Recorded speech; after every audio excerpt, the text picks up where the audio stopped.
Is it safe to say you're still kind of like figuring it out? Or is It's it safe just to say that we have to evolve, yeah. It just seems very like the idea seems kind of grounded, but also kind of like nebulous at the same time. It's like you don't want to stay too grounded to one sort of service or program or function because you feel like that might limit your other opportunities that you could explore. Well, the only reason to get too focused would be just for pure business purposes. So the question is, can the business integrate as much as we're interested in integrating and be successful? So we don't have an answer to that yet. Theoretically, yes, but we don't have a yes or no to that yet. That's still an experiment, if you will. It's definitely an experiment to see if a business which represents a way of life as much as we're attempting for it to represent, can that be successful? I don't know yet. It's definitely a question. Interesting. The bare bones, though, is just movement coaching. For sure. We're going. All right, so we're here with Colin from Koru Wellness. Before we get started, we got the subscription button you must press on YouTube or Spotify or Apple Podcasts or whatever you're listening to. We also got Gilmar's been working on a project, a little clothing thing. He's getting started. Very excited for that to pop off. Yeah, but get over to that Instagram and follow that. What's it now? At Town Clo. Town Clo. CLO. At the Town Clo, yeah. At the town, but it's TOWNE. Yeah, TOWNE. It's the classy town. The classy town, yeah. Of Clo. Yeah, there you go. But we're gonna get some people looking good, and then we got Colin here, and his Instagram page is Koru Wellness. A lot easier. Koru Real Wellness. Koru, yeah, dude. See, I can't read at this angle. Is that going to stay up the whole time? No, we can put whatever we want on that. Yeah, you want say something smiley happens faces? and we need to verify some information. Yeah, Let's put on John Wick. 3 hours of the podcast later, it's just our reactions to John Wick. Can we do all three? Yeah. So No Prisoners is a very specific name for a show. Yeah. We I think we talked about that recently with we talked Julie Klaus. Yeah, the No Prisoners thing kind of came about because we just wanted to have people on the podcast that weren't like prisoners in their own way, you know? Just kind of doing their own thing. Like a lot of people nowadays, like, I guess it's like same thing. It could be like no victims mentality, I guess. But the whole idea and premise of No Prisoners was just kind of like you can choose to be a prisoner in your own life or you could not. Mm-hmm. So it was, you know, we don't really have anybody on the show that's like, woe is me. Like we don't have anybody on the show. Like everybody that comes on the show is kind of like making their own path. That makes sense. Yeah, I would imagine that probably wouldn't go very far. No. It'd just be like a bunch of people complaining. We could just call it CNN. Mm-hmm. Constant negative news podcast. There you go. Don't Either way. That. Well, that makes sense. Yeah, I don't want you to have to repeat anything you spoke No, to it's fine, Julie dude. about. I didn't get to listen to that episode. It's not out yet. Yeah. Then I did listen to it then. Behind, Believe me, I actually was here. I was listening. You could have been here in spirit. We could have like summoned your spirit. I was here. You I felt remember it. every detail. It was a good podcast. Yes. And you know that makes sense actually with Julie that I could have been here, right? Mm-hmm. You could have. Yeah, she could have. I don't know. I guess she can summon live. Yeah, she could have casted you somehow. It just was. Yeah. She was really cool. Yeah, she was really enjoyed her. She's lovely. Mike what's is as well. What's Koru? It seems like you got it written on your shirt. On my chest, yeah. There were a number of shirts, as we know, out there that I could have worn. Well, what does it say here? Can you read it? A spiral based on the shape of a new unfurling silver fern frond, symbolizing new life growth, strength, and peace. There you go. I don't even know what that means. Help me out. So there's the fern, the unfurled fern. Basically, when we were looking for a name, the fern image came to mind. This is back in early 2018. We opened at the end of 2018. The fern image came to mind.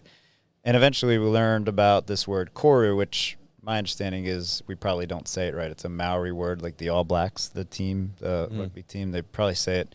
I'm probably, I'll try not to yell. It's like koru. So it's like really different than we normally say it. There's a oomph to it. And we liked the word, and the fern image made a lot of sense. The new life, growth, strength piece is kind of the point. The growth is really the main word. So growth always happens in a really, it's not linear. There are patterns, and there's an unfurling, which obviously you could say is represented by the fern. But if it's the same image as, say, a galaxy, or there's a cochlea in your ear, or a hurricane, or it's Fibonacci's sequence is the most sort of relevant historical term, sort of just like looking at these patterns. And it really is just how, picture a chameleon's tail, things like that. It's the same pattern, and it's all in our bodies, it's in our joints in terms of how you can map patterns and see movement and unfolding. It's consistent, it's universal, and the real wellness is kind of the key, but we wanted a symbol that represented something that was universal. The key is that it's ubiquitous. It's relevant to everything. So ideally it's real as opposed to made up or overly conceptualized, if you will. It's not just an idea, not a belief, not an ideology.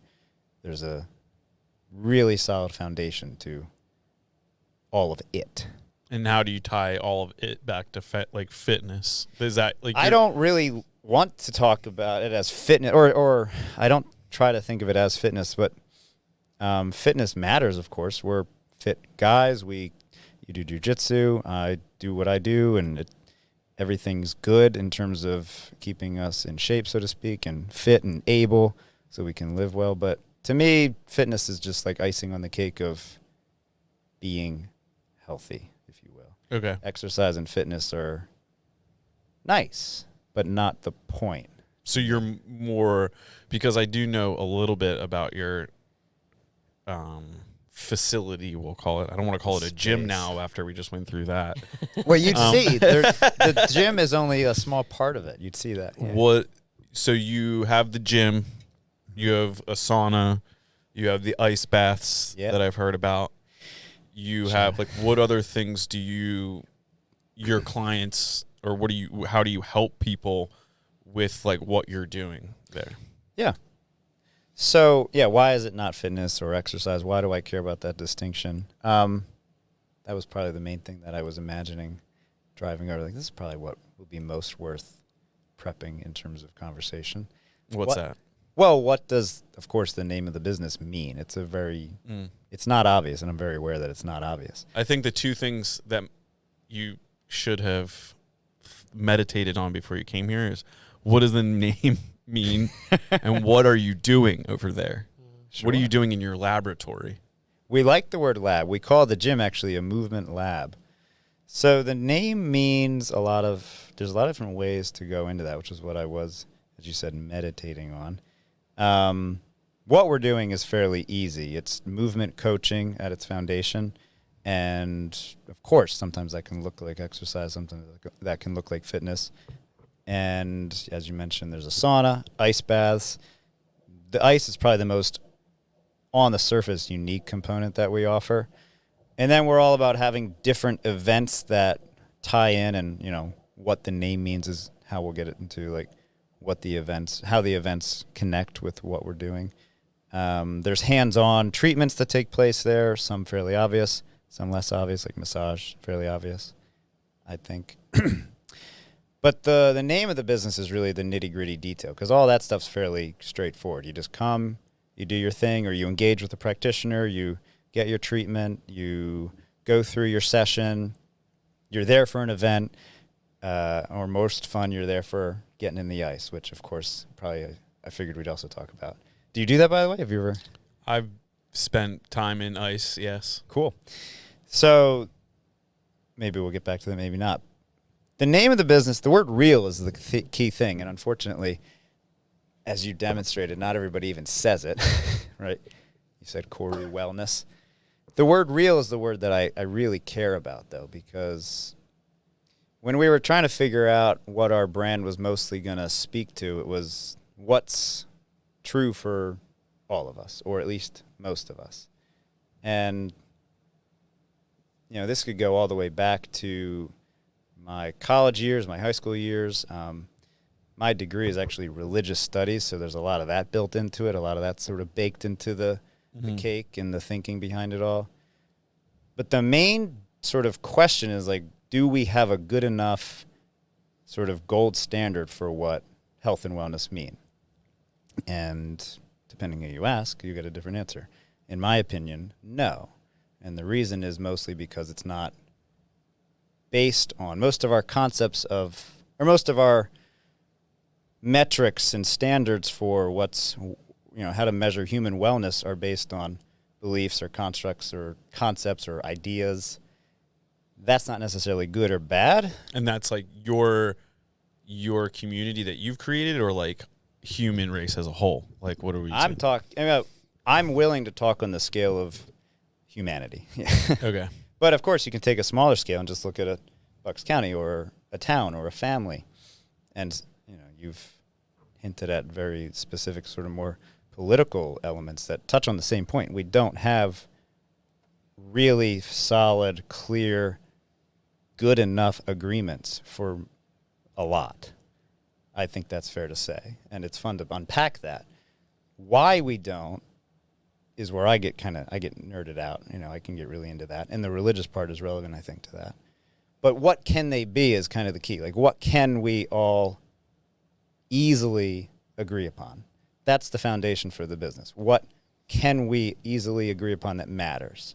And let's build from that. It's more like a bottom up than a top down, if you will. Like, top being like all in your head and, oh, this is a neat idea and this is a fun belief and this is maybe that's relevant. Maybe it's worth letting go. Maybe it's worth discarding. You sound like a fucking wizard. Am I just going to say that right now? I feel like I'm sitting here with like Koru's Merlin. I have a picture, or not a picture. Koru. Well, I feel like you should be wearing like a wizard hat and have an owl and be like, what is life? Yeah, well, life is a good standard, right?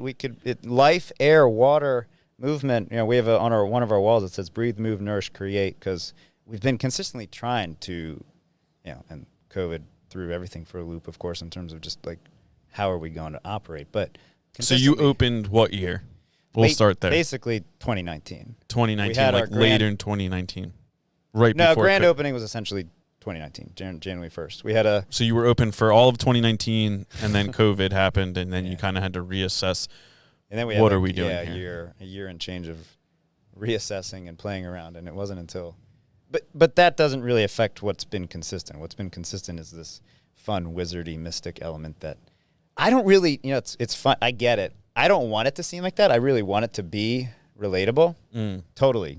Absolutely, that's the point. That's why the bare bones are about literally like flesh and blood. Like, you got to breathe. You got to shit. You got to metabolize. You have to respect what's true and there and clear for all of us. In many ways, I don't want that to sound mystical or wizardry or even spiritual. I think it actually, like, you wouldn't want that because I think it would hurt your ability to like bring people to what you're doing. Yes, of course. Because people need like a definable. Very few people are like, "Oh, wizard, let me go do wizard stuff." It's kind of like, "Oh, that place does XYZ. I can benefit from that. Yeah. Let me go do that." Well, there's only so many words you can get out before somebody stops being able to listen, right? Like, eyes will glaze over. They'll start thinking about something else. You have to have the right wording, right? Yeah, I think like in business, simple to the point, like whatever, like things don't need to be complicated. Yeah. They need to help people and they need to be simple. Bare bones, we teach you how to move better. Yeah. So your goal going into this business was to help human beings locally use their bodies more effectively for longer in their lives. Longevity is key, exactly. Yeah. Yeah. So was that your primary goal in starting this business? Yeah. Or because it kind of sounds like you're trying to like start a community rather than like just be fitness. You're trying to bring people to be like a hub for wellness, and like that's like if I took all the wizard talk and said Koru is a hub for living a better life. That's fair. And I would even say not start a community, but like help us see that there is already a good enough community if we get out of our own way, if we just allow it. Like we already are a community. So are you guys hosting non-fitness wellness events All the time? That's what type of stuff? Well, we call them elements parties. For the record, though, what do you call them? I'll get elements parties for the fire and the ice. We're getting into the wizard stuff again here. Depends on what you mean by wizard, because to me, wizard sounds like all up here in your head, but elements, I mean, that doesn't get it any more earthy than that. It's just fire and ice. That's what we mean. So sauna, ice bath, elements. Fire and ice. Now we're talking Game of Thrones. Fair enough. So you are like that's just one of the answers to your question. So do people come to your place of practice with the intention of, bettering themselves physically, or do people come for that reason as well as like some people might come to be a part of like what sounds like a social element to what you're doing? Both. Hopefully both, and everything in between if there is something different. Like we encourage people to be there, like membership implies that you get to just come and be in the space. Of course, that's encouraged. But I was just answering the question about like different kinds of events, and also saying I'm happy to talk in the wizardry realm because I think it's a good use of podcast time, but making it as clear as can be, of course, back and forth. The elements parties name we could always improve, I suppose, but fire and ice, that's just one way people come together. You get to go in the sauna, you get to go in the ice bath, have a good time. It's fun. Different kinds of retreats. There's actually a women's retreat coming up in September. We scratched all events for the summer because it was just clearly a waste of time. Nobody's around, nobody was coming, and it was just silly to try to put energy into events that people just were away for anyway. Yeah. So women's retreat in September. We've got things going on. We're gonna have an actual just block party in October, literally, with music and all that stuff. The bros will be cooking a little bit for that. We're engaged in some events at a farm across the street from us, Bunny's Flowers. Bunny's Flowers. Literally called Bunny's Flowers. Yeah, you want to get hippie, go that Brandon. That's a cool guy. So he would actually be fun on this. You're on 313 then? We're Cold Spring at 313, and there's because I've seen the Bunny's Flowers signs, and I'm always like, what is that? So is Bunny a person, or are there bunnies amongst the flowers? Bunny was a person. It was Brandon's grandmother. Okay, that's Her what name was that's Bunny. what I figured it was. Yeah, Brandon's grandmother was Bunny. We just started a collaboration with them. There's a lot of different kinds of events to answer that question. The bros do cooking classes. That's a fun thing. Is it safe to say you're still kind of like figuring it out? Or is it's it safe just to say that we have to evolve? Yeah. It just seems very like the idea seems kind of grounded, but also kind of like nebulous at the same time. It's like you don't want to stay too grounded to one sort of service or program or function because you feel like that might limit your other opportunities that you could explore. Well, the only reason to get too focused would be just for pure business purposes. So the question is, can the business integrate as much as we're interested in integrating and be successful? So we don't have an answer to that yet. Theoretically, yes, but we don't have a yes or no to that yet. That's still an experiment, if you will. It's definitely an experiment to see if a business which represents a way of life as much as we're attempting for it to represent, can that be successful? I don't know yet. It's definitely a question. Interesting. The bare bones, though, is just movement coaching. For sure. So you have that's been the through line. You have fitness coaches there, like trainers? Yep. Yeah. Yeah. Yeah, that's the bare bones, no question. It's been my professional background for as long as is relevant. And I just, like I hinted at earlier, have this other background that I know matters in the bigger scheme, depending on how large a scale you can try to tackle, depending on how big a picture you can integrate. Okay. How well can it be integrated? Still a question. Interesting. So there's no question that there are brands doing similar things. Perhaps, though, they're riding on the coattails of being celebrity or simply having a bigger war chest, if you will, or bank to start with. So I don't think we're reinventing any kind of wheel here. It's essentially more of like a retreat center kind of a setup, if you will. A retreat from life. Well, that's why I don't really like the word retreat, because I don't actually think the goal is to go away from life as if life needs to be, as if you need a break, but to fundamentally, how can life be better for you and anyone else in your world? Okay. Interesting. And if you don't want it to be better, generally speaking, I would be very confused. Yeah, I think your confusion is valid, but I think some people are rooted with like what's in front of them. Of course, rightfully so. If you don't get to a point where, change is the only choice that you have, or bettering your life is the only choice that you have, because people live their whole lives, in a certain standard, or rooted in like a certain, health practice, like whether it's eating poorly they have or a certain not paradigm. Yeah, so like I think that that's like one of the things that like I kind of understand why you're trying to kind of stay like loose on your feet, but like could you potentially help more people if you like were more definable? Like, is Kuru wellness? Yes. Kuru wellness is these 5 things, and if you want these 5 things, we have them here for you. Yes. In fact, Mildred, who we were talking about earlier, is instrumental in that happening. What does she do? Well, mostly we're working on that marketing detail for sure. Mm-hmm. She's mostly there with me for that. We're putting our 2 heads are better than 1 in this case, thank God.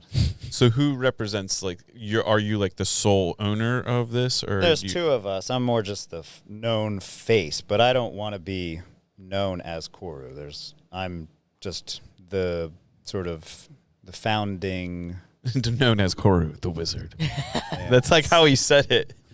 He's like, I don't even know as Kuru. He's the wizard out of the So you have you and like a business partner that works like actively, or are they just silent in the business? Yeah, he's pretty active and has been from the get-go. He's a bit of a mix of active and silent. Definitely not purely silent, though. Okay. Yeah, and he uses the space all the time.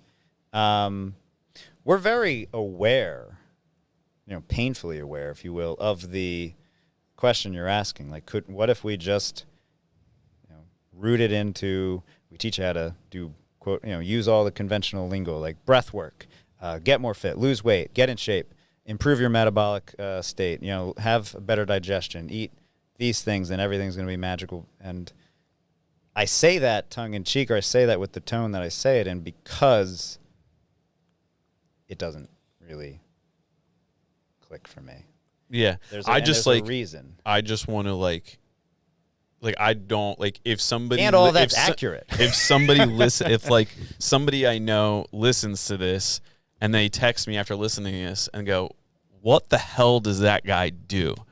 I'm gonna feel like I failed you in interviewing you, because like I don't want people to be like, that sounds like a cult. I don't know if I want to be a part of that. Or that sounds like something. What the hell does that even mean, though? Or a drum circle. Or, do you have drum circles? We have never had a drum circle, no. Because it sounds like that might be, like, in your future. Humbly. We should get some drums. We should do sauna, ice, and then bang on some bongos and just say Kuru over and over again. You could. Yeah. I mean, they may do that in Maori tribe. I don't know. Maybe I don't know. Do that. Yeah. What other? So you do like the cooking events with the Service Brothers. What other kind of like? Yeah, that was sort of just a no-brainer given how engaged and involved they are. They speak very highly of your establishment. Would it be accurate to say? And I think it's worth. There's no way you're going to fail me, no matter how this plays out. I guarantee that. In fact, it might even be worth trying. But all right, would it be? I can disappoint you any way you'd like. Which scenario are you running past us here? Do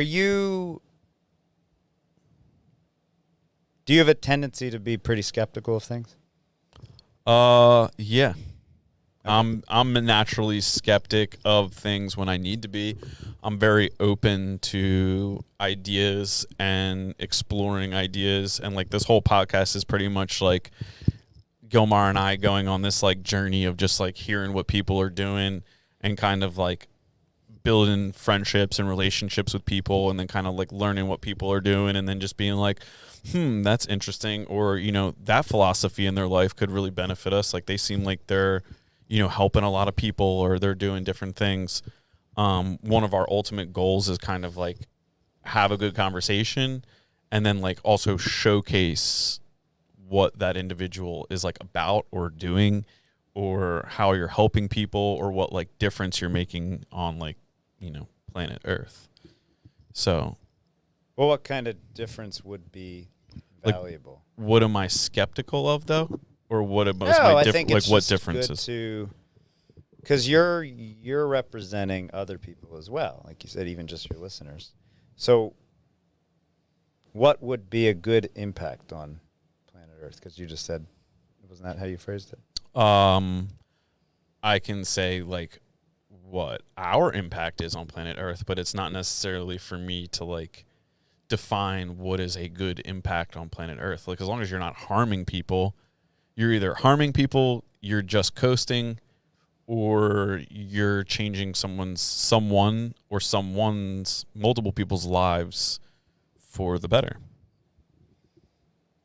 Yeah. As like making a good impact defined.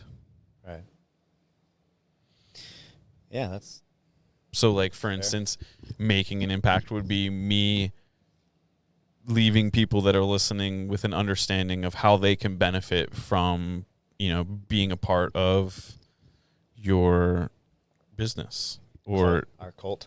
Yeah, I mean, you might have a cult. I don't know that. I don't either. I don't know what that means. It's an interesting word to me. But what a cult is? Yeah, I mean, that's part of a cult, like occult, is from like pagan terminology, meaning like groupings of people, setting apart and being looked it up for being a practice. Yeah, see? Supernatural, mystical, or magical beliefs involving supernatural. Right. Dude, that's you, man. But what have I said that's supernatural? You said things that are mystical. Yeah, but not what did I or a phenomena. You're definitely like not a fitness center, but you're not a doctor's office. You're not just a massage therapy. You're not just a physical movement wellness center. You're also a community center. You're also potentially someone that could impact, people's mental health, not necessarily from a physical standpoint. It seems like you have the opportunity to, or at least the desire to help people live better lives, not just in the physical sense. I like that. You kind of hit the key point, which is learning. We like to actually, back on the social media, it says education. Education center is actually what I like to call it. Okay. I would have rather we could have figured out how to just open a school, but I decided that's going to be the wrong category for us to launch it, whatever we launch. That's not a business per se. A school functions differently than a business. We'd rather do a business, so we had to think of it more in like a center. So that was the foundation for. You could make money on it. Like I think people probably make money on different schools. Like you have the School of Rock charter. I wonder they're if helping. That technically functions as a school, but you go there to you follow. Like when I think of a school, I think of a set curriculum headed by a teacher or some sort of professor position, and then you go through the curriculum and you benefit from whatever the school's teachings are. So, like, I guess you get creative and call it a movement school. Exactly. Yeah. And a movement school. And we almost called it, we almost did think of it more in terms of naming the place as a movement school. But Do you think it would ever benefit you to kind of like brand each aspect of what you're doing differently? Like you have like the movement school is like your fitness aspect. And then you have like, you know, you name something like your community centers like Mystics Anonymous or something like that, where people can come and like, you know, find people that are trying Mystics Anonymous. I don't know. That's just what flies.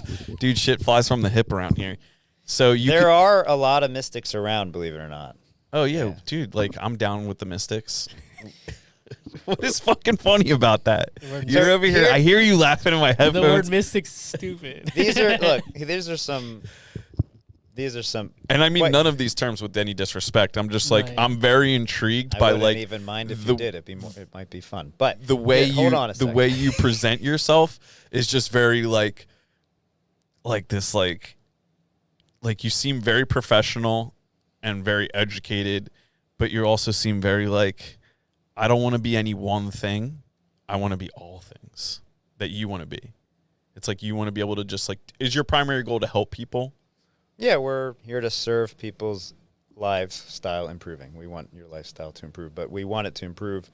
I think the why and the how is the tricky thing for people. Movement is just the placeholder word. So somatics is the background. There's a foundation for all of this called somatics, which is actually basically the foundation of things that we're very familiar with, like yoga. Okay. I don't teach yoga. I studied it, but I don't teach yoga. I did, way back, but that's not what I do anymore. The foundation is something called somatics, which I'm surprised he hasn't looked up yet. But it would essentially, it's the best way to categorize what we're doing. And that's why it's not really specifically physical education where, exercise or fitness could apply into that. It's definitely more about your nervous system. The bare bones is nervous system, which means awareness, which means your thoughts, which means why are you doing what you're doing? What's the foundation for that? What's really going on? How much more can you notice over and over and over and over and over? Is that what you get the second you walk in the door? Hell no. Ideally, you just come in and you have some kind of conventional, so to speak, issue, in quotes, like pain, or you feel stuck in terms of being able to, mostly move better, but it could be also think through something. It could be about, maybe you're anxious about wanting to do the ice, and there's obviously no other place to do it, so you came here. That's a really simple example, but it could happen. Maybe you just know there's something more that you need to improve upon. And yes, it's not strictly medical, although we're trying to actually become more medical, not because of me, but by partnering with other people. Could you improve in the basic sense of just moving better? Yes, everybody could. That's the whole point. Everything comes back to just knowing how to move better, and that is not obvious. Most of the time, that's not obvious. Most of the time, that means stopping, slowing down, probably really just doing almost nothing for a little bit, which could be really frustrating for people. It's not meant to be torturous, but the intention is to create a space where you can come, slow down, really become more aware of what's going on for you if you have some kind of issue. And ideally, you don't. Maybe you're just wanting to explore something new. And fortunately, we have enough of a background for that to be possible. Again, like the ice. That's sort of like our little catch, especially because it's not the most conventional thing people do. And okay, I'm gonna pause them right there. Instead of wizard, we're gonna say shaman. Shaman. It was somatic. Would you say somatics? SOMATIC. Oh, so that is a word that was kind of given to categorize. There you go. Somatics describes any practice that uses the mind-body connection to help you survey your internal self and listen to signals. Thank you, Gilmar. You're welcome. Your body sends about areas of pain, discomfort, imbalance. So, like, are you dealing with chakras and things like this? No chakras. I don't call any of it that. I try to steer clear of, that's why I didn't like the word supernatural, any spiritual language. I actually am increasingly vocal about how there is nothing, quote unquote, spiritual about what I do or how I operate. It's not energy. It's not supernatural. Are you The word mystical I don't mind because there's a technical definition I like, but that's different. are you like agnostic or atheist? So obviously I mentioned, or I mentioned it, but I said a lot, the religious studies background. So my degree is actually literally religious studies. That's my bachelor's degree. No, but I don't care.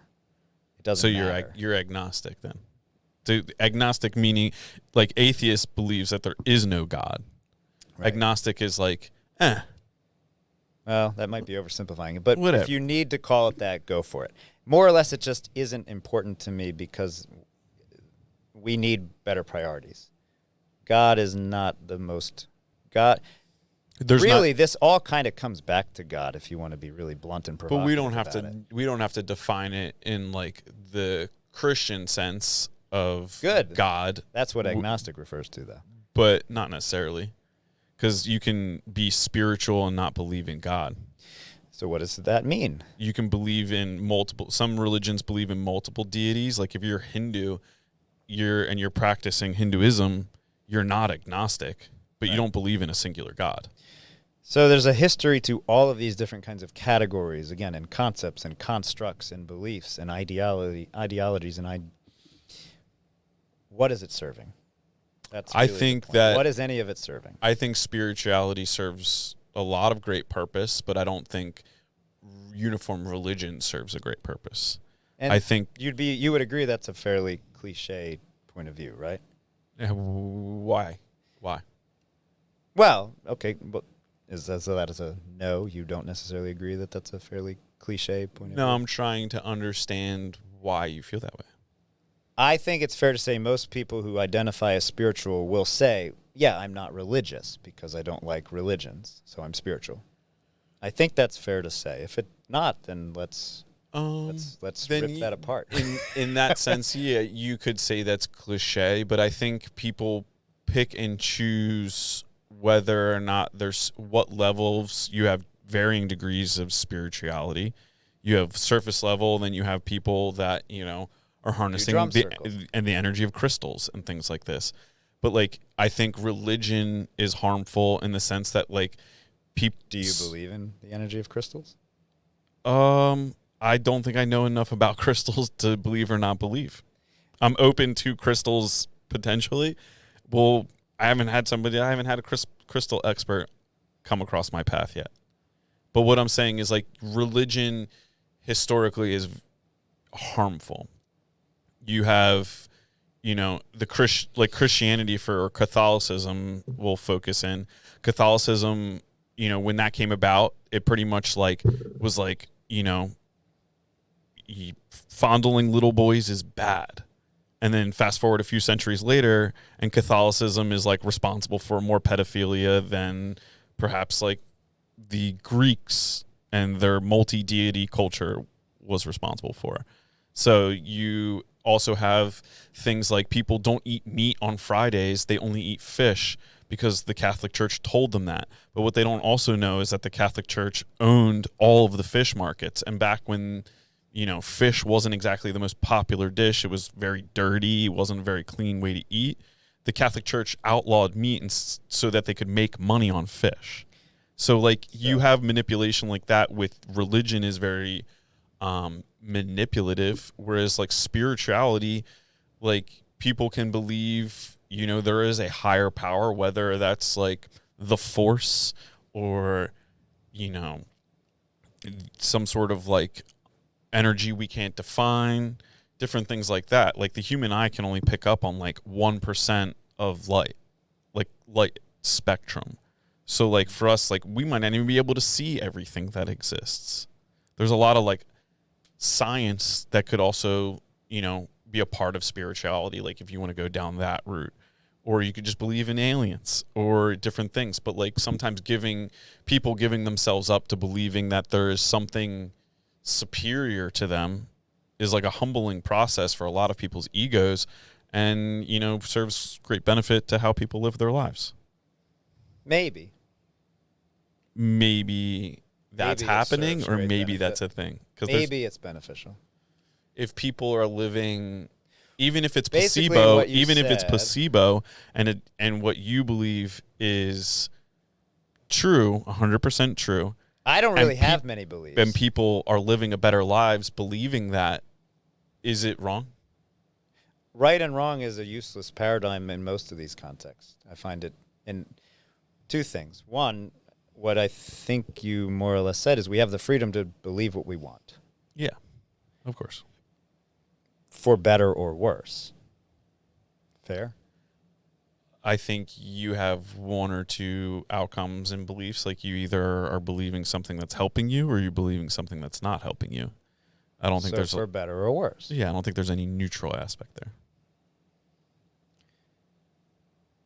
In general, yes, because inevitably there's going to be an effect, right?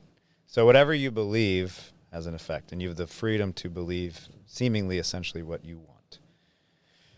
So there's a key thing, and we're all probably, especially those of us who may or may not be recovering Catholics or dealing with that foundation. I was raised Catholic, if you were as well. I'm sorry. I forgive you. I was raised in these streets. You're With forgiven. Gilmore. You're forgiven. So we're all dealing with a specific history. You nailed it. It goes back to ancient Greece. We're all dealing with everything from the Iliad to today, so thousands and thousands of years. And then we're even dealing with the effect of, we know for sure something with regard to like agriculture and the Fertile Crescent and the catalyst of manipulating the earth, etc. That's at least probably 10,000 years. We could probably get a ballpark or a more specific number if he looked it up. I think it's like 12,000. Exactly, over 10,000 years. So we're all dealing with the same kinds of cause and effect if you take a large enough scale. But how much of it are we aware of? And is it fair to say, we're jumping ahead a little bit or jumping around maybe too much, but is it fair to say it would serve us if we were more aware of the effects of those foundations, like agriculture? Maybe we don't have to get into because that's maybe too far, but it ties into religion and beliefs. But at least the foundation of, like you said, going back to Greco-Roman times in Greece and specifically, and how that still plays out in what we call Western civilization. If we're interested in not throwing the baby out with the bathwater and improving life for ourselves and as many people as possible, do we need to be aware of how we've gotten to where we've gotten? I believe we do. How many of us need to be aware of it? I don't know. But I think it's imperative that enough of us are aware of it. Okay. 100% yes, because if you don't know history, it's doomed to repeat itself. So where do we go with that is the fun question. And I would say we get really, really specific about what we can actually say is true. Let's nail down with absolute certainty what we can say is true and disregard the rest for now. Disregard beliefs, disregard ideas that aren't clearly true enough. In other words, what are the You mean things that lack empirical evidence? You could say that, yeah, but we don't necessarily need empirical evidence for all of it. We don't necessarily need peer-reviewed studies and microscopes and telescopes for all of it, although But then they help. then you're getting back into spirituality. No, we're not necessarily. It depends on how you... So... I think it's actually quite harmful for people to think they just exist.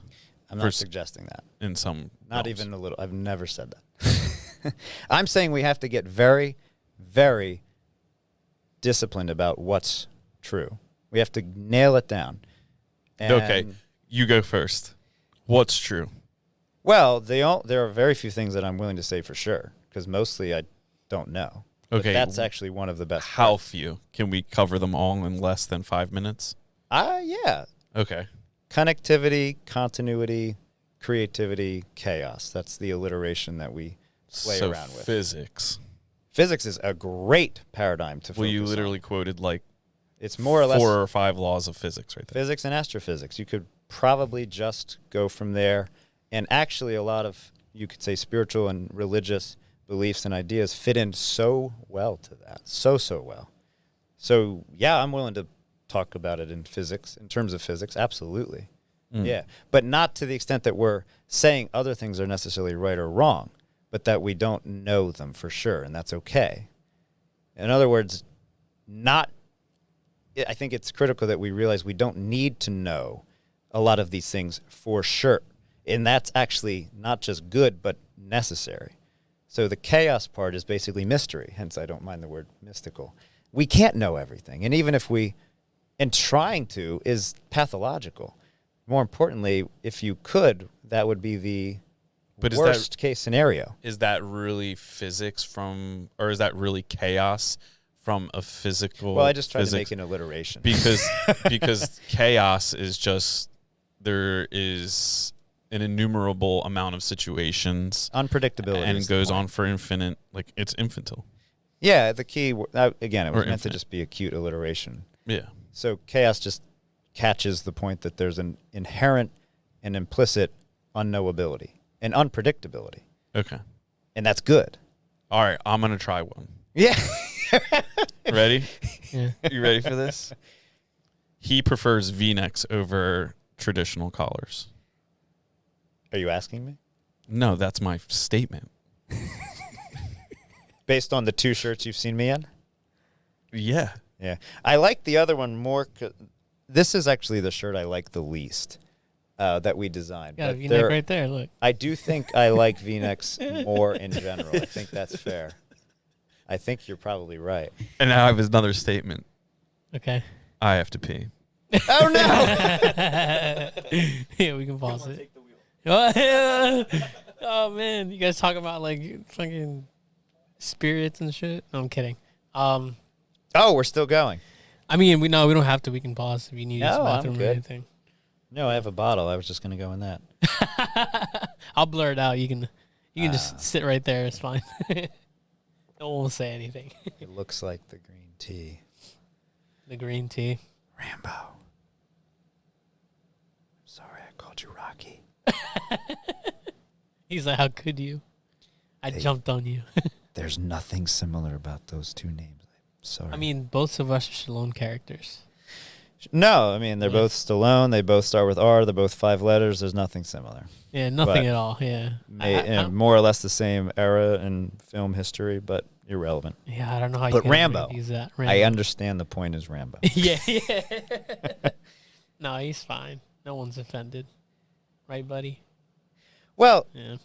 being offensive is a silly goal. So there's no. I mean, it's kind of juvenile to want to be offensive. Yeah. If you offend somebody, I think that's probably a fun, more familiar territory. The question of offensiveness and that sort of topic. But if people are offended, I think it's fair to say you may or may not have to do anything about that. Yeah. It may or may not be your problem. No, yeah, exactly. It's not. Yeah. That's the way I look at it. V-necks, though, I think you're right. See? Fucking dude. I love shirts that feel like you're not wearing shirts. I'm a junior shaman. Have you? Okay, so I mean, I'm not willing to, I'm never going to own any of those words, but it's fun to play with it. I have dabbled in the things that are relevant. Like I did drink ayahuasca. I've done all those things that probably come to mind when people hear shaman.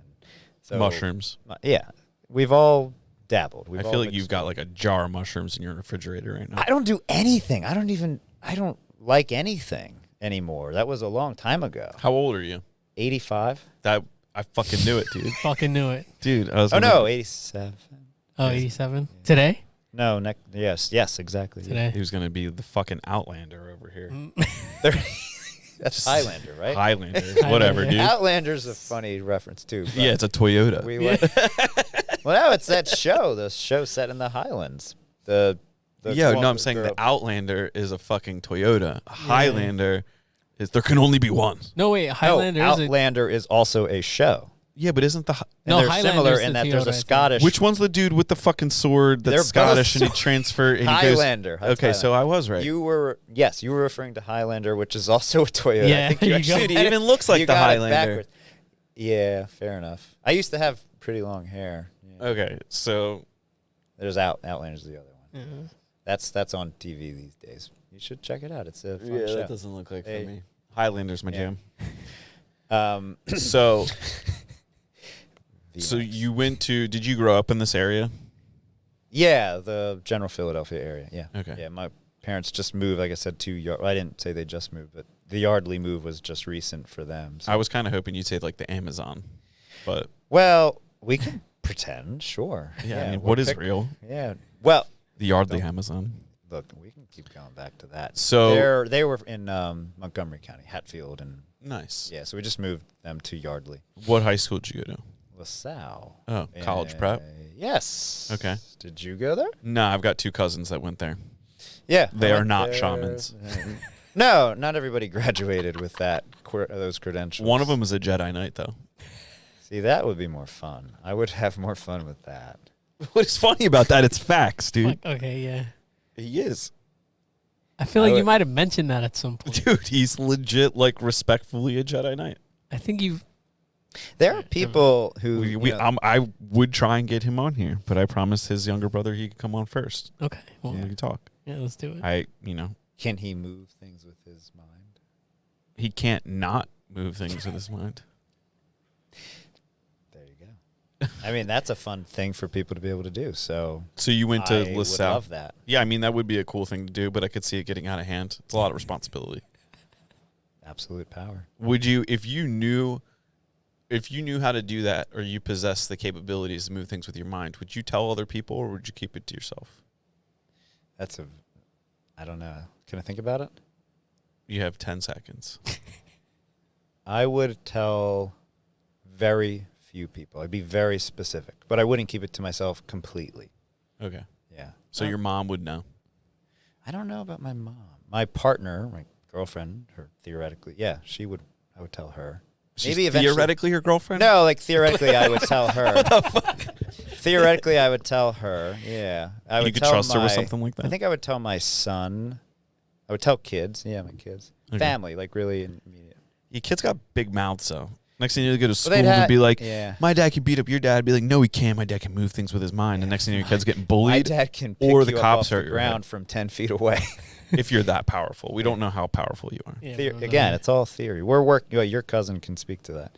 I don't know exactly, but yes, my son or children would have to be old enough and mature enough. Yeah. Yeah, Because then you'd end up in a fucking government facility in like a In a container. gas chamber. Yeah. that There's you a really sweet film. that got dark. What the fuck? I didn't say gas chamber. I said air.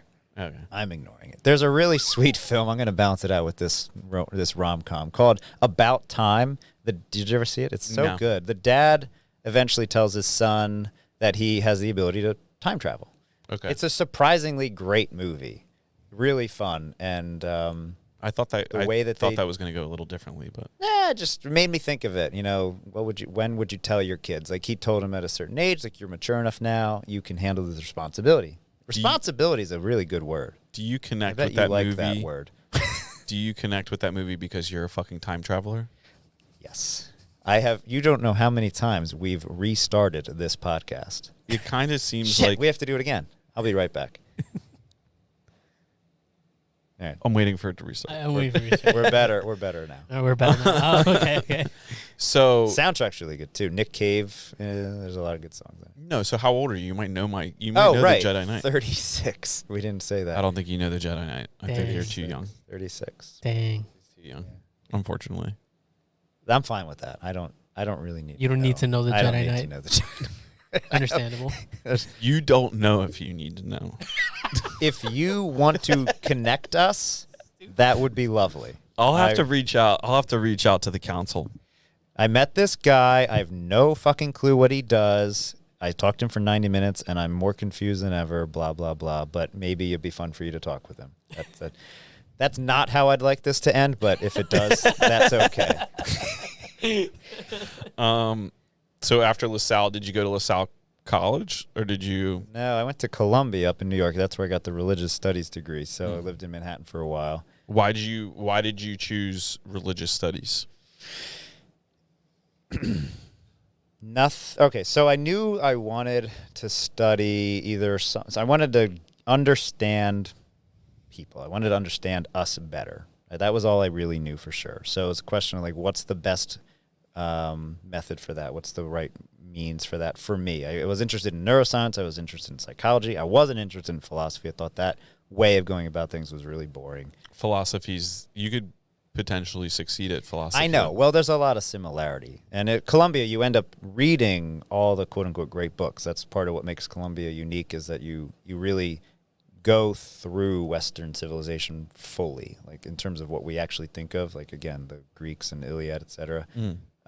Trojan War. You start with all of that. You have to become aware of all of that. So you start with, like, written history. You literally go from, all the way, Homer to today, exactly. And that's part of what makes it a different school. You know, that's. Have you ever read any of that stuff, like Homer, the Iliad, like the Epic of Probably Gilgamesh? like in high school and stuff, so I don't Yeah, remember any all- of that. all of that. Fuck high school. Yeah. Dude, we don't. Well, LaSalle was a good start too. We did get into some similar things, and I'd taken a class back at LaSalle that definitely intrigued me. But honestly, it goes like 16 was a critical point, and I just knew from then on I needed to understand what the fuck we're doing and why we're here and what is this all about. Because Or try to. Exactly, as much as one can. Correct. And I am not suggesting that I do. I'm suggesting that what we can understand needs to be good enough. And we as a collective, on as large a scale as possible, are in our own way because we're not focused on what's in front of us. Like you said, our priorities are skewed. And I wanted to say this earlier, not to jump around too much, but with regard to like what's in front of you, yeah, you may be in pain. You may not have food. You may not have water. You may literally be dealing with a drought. You may need to be moving from your home because of X, Y, and Z reasons.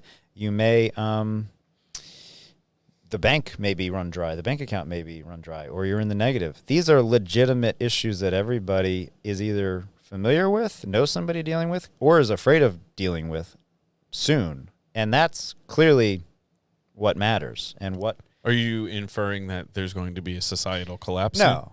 I'm inferring that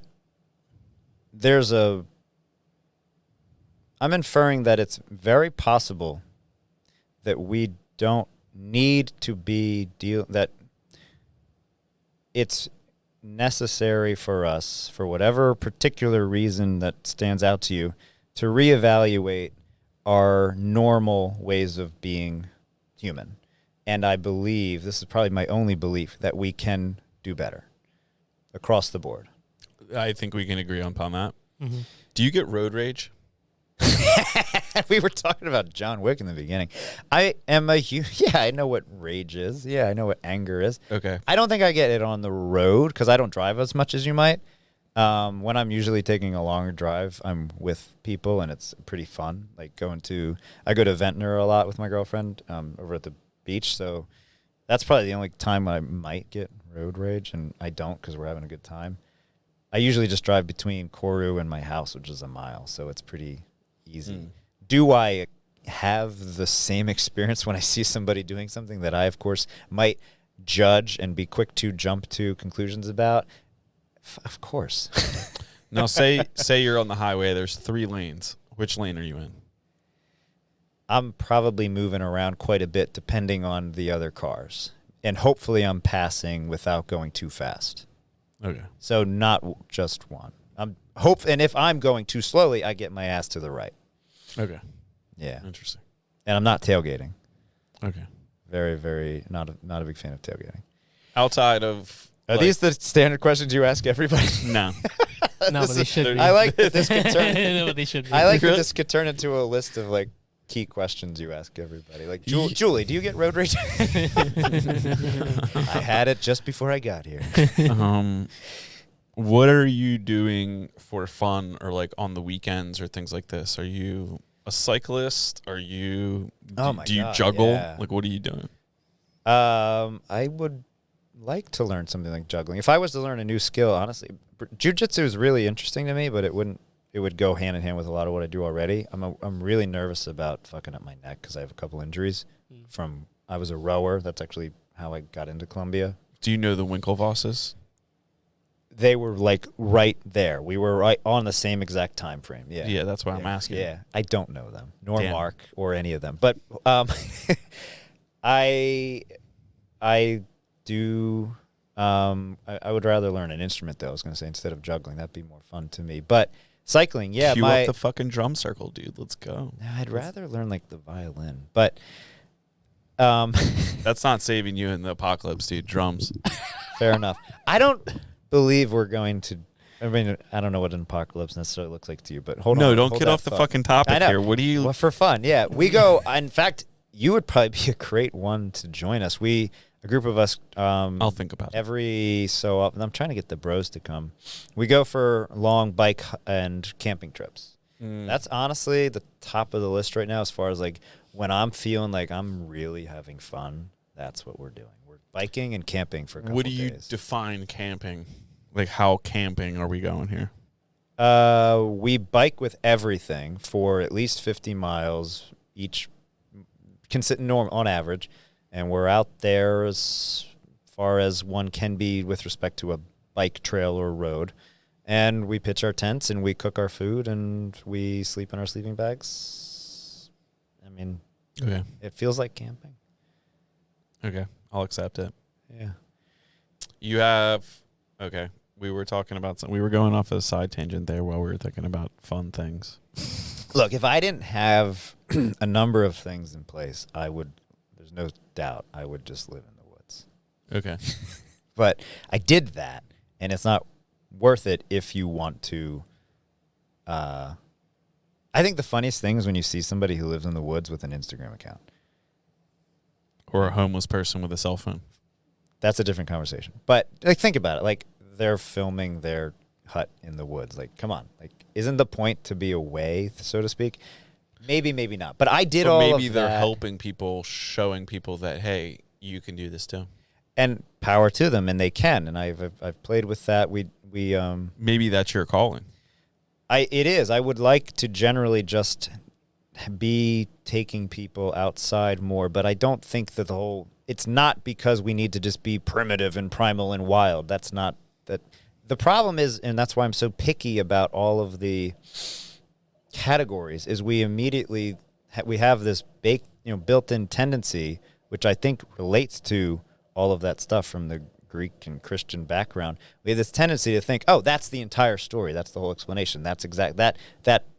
Okay, that's all. It's done and it's complete. Which, back to those C's, the continuity piece. There is no ending. There is no completion of our journey. As long as we're alive, there is no ending. Like, you can pick any example. Something's going to change. And if we embraced that very simple fact, we would live differently across the board. Least of all with regard to caring about water and food and clean air, which would be great. If we cared about that stuff? Enough. I mean, I think we care, but Are you is this where you pitch me on a Coggin machine?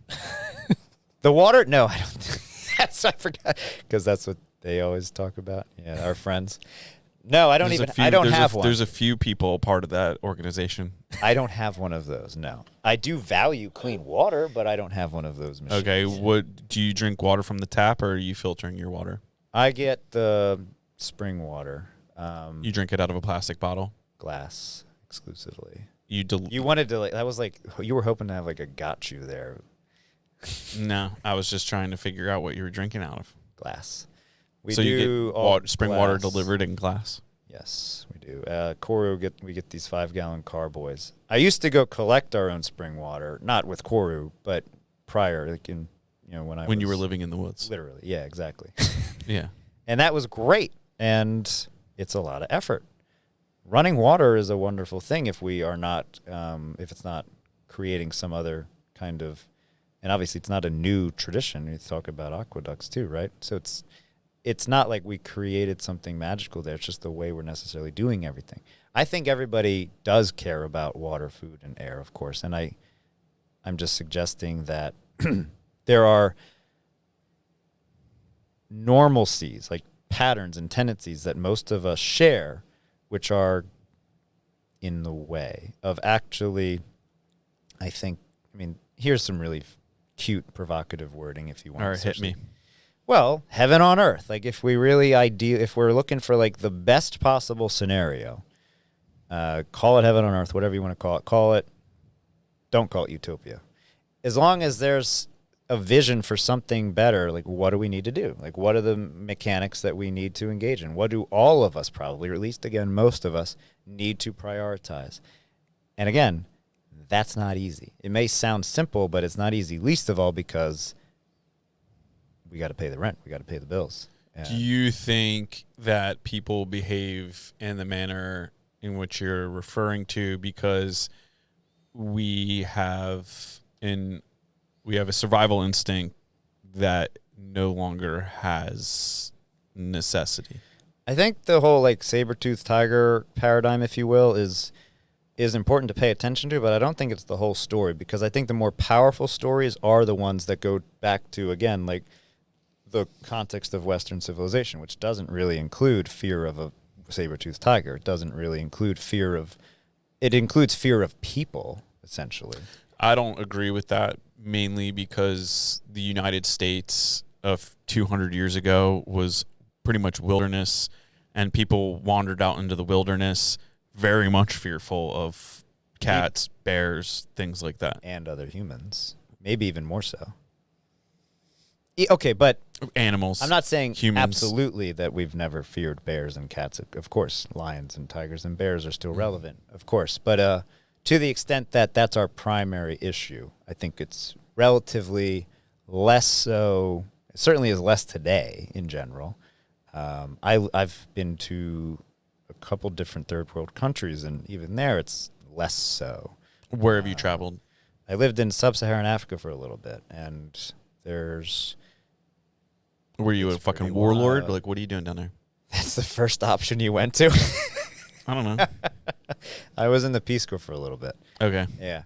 And you saw a lot there. You saw, I mean, that was a tough place to live. What countries were you? Just one, Niger, in terms of the continent of Africa, just Niger. But I want to answer your other question because I think it's the more interesting one. I'm not suggesting that it's irrelevant, the lions and tigers, the bears component. But I think what's more relevant, and we need to give more credit to, is the thinking or the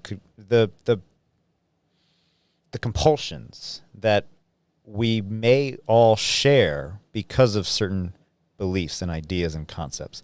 And I think the key one that we don't see that's elusive yet there for so many of us is, you could just call it control, but that's oversimplifying it too much. Wanting to create some kind of endings, like put everything in a box, make it so that it all fits nice and tidy and neat, and we never have to deal with it again. We don't have to ever touch it again. It's just done. You're talking about safety. I'm not just talking about safety, but safety is part of that. I'm talking about the idea that we could ever completely, that we could put something in a complete final state ever.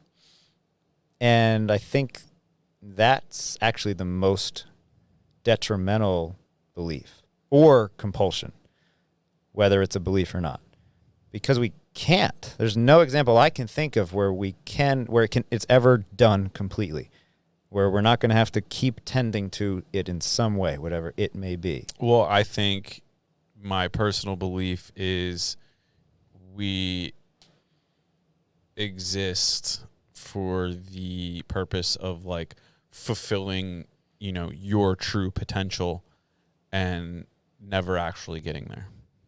But like as long as you're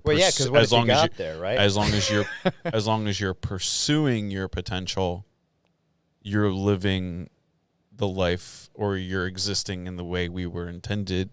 But if you're not pursuing your potential, or have to, whether I think you have to. I think it's fucking, it's biological, spiritual, biological. It's stick with physics and biology. All right. I don't know about spiritual. Whatever, energy or science or whatever is governing us subconsciously is dictating that as long as you're pursuing your true potential, ultimately never to get there if you're pursuing it properly, you will live like the way you were intended. But if you're not pursuing your potential, you're wasting it. Yeah. Or you potentially have a slew of other issues because you're not pursuing that ultimate intended existence. We like to say, because the point of somatics and movement is that there's a frame of reference that we all share, our flesh and blood and our bones and our bodies and our nervous system and the literal fundamental needs that keep you alive, the key things that keep you alive. So we like to say that balance is not a destination. Implied in there, hopefully, is that you're going to have to keep working on it, no matter who you are, where you are, what you're doing. It's not like you're never fully balanced or fully cooked in any respect. Do people come to Kuru for like therapy? I can't call it that clinically, and I wouldn't, because that's not what I do. But if somebody thinks that if somebody feels better about themselves and their way of life and continues to improve, amen. Call it whatever you want to call it. That's the point, though. That's the service component for sure. That's the real, like, local nitty-gritty day-to-day detail that matters. Otherwise, again, it's all just ethereal mumbo jumbo. Mm. What's really going on face to face with you and who you are right now. And I wouldn't call that therapy. I don't want to call that therapy. It's because it's not appropriate to. But movement, it all comes back to movement. If you think about movement in the way we do, which is to say your nervous system is the primary reference point, which means the electricity pumping through your body, and then the air that you need, the blood that you need, how the air and the blood are related, and then none of that ever stops. So pay attention to what you're doing, what's going on for you, and become more and more aware of it through movement. In fact, my training, one of the techniques was called awareness through movement. Literally. Interesting. Do you know Ido Portal? He's really into he trained Connor McGregor. Yeah, he trained him for a bit. Do you know who that is? Well, he trained Connor on like animal movements. I don't know the background, so Yeah. you know it more than me. But if you know who he is, he's the most celebrated, for sure, I'd say,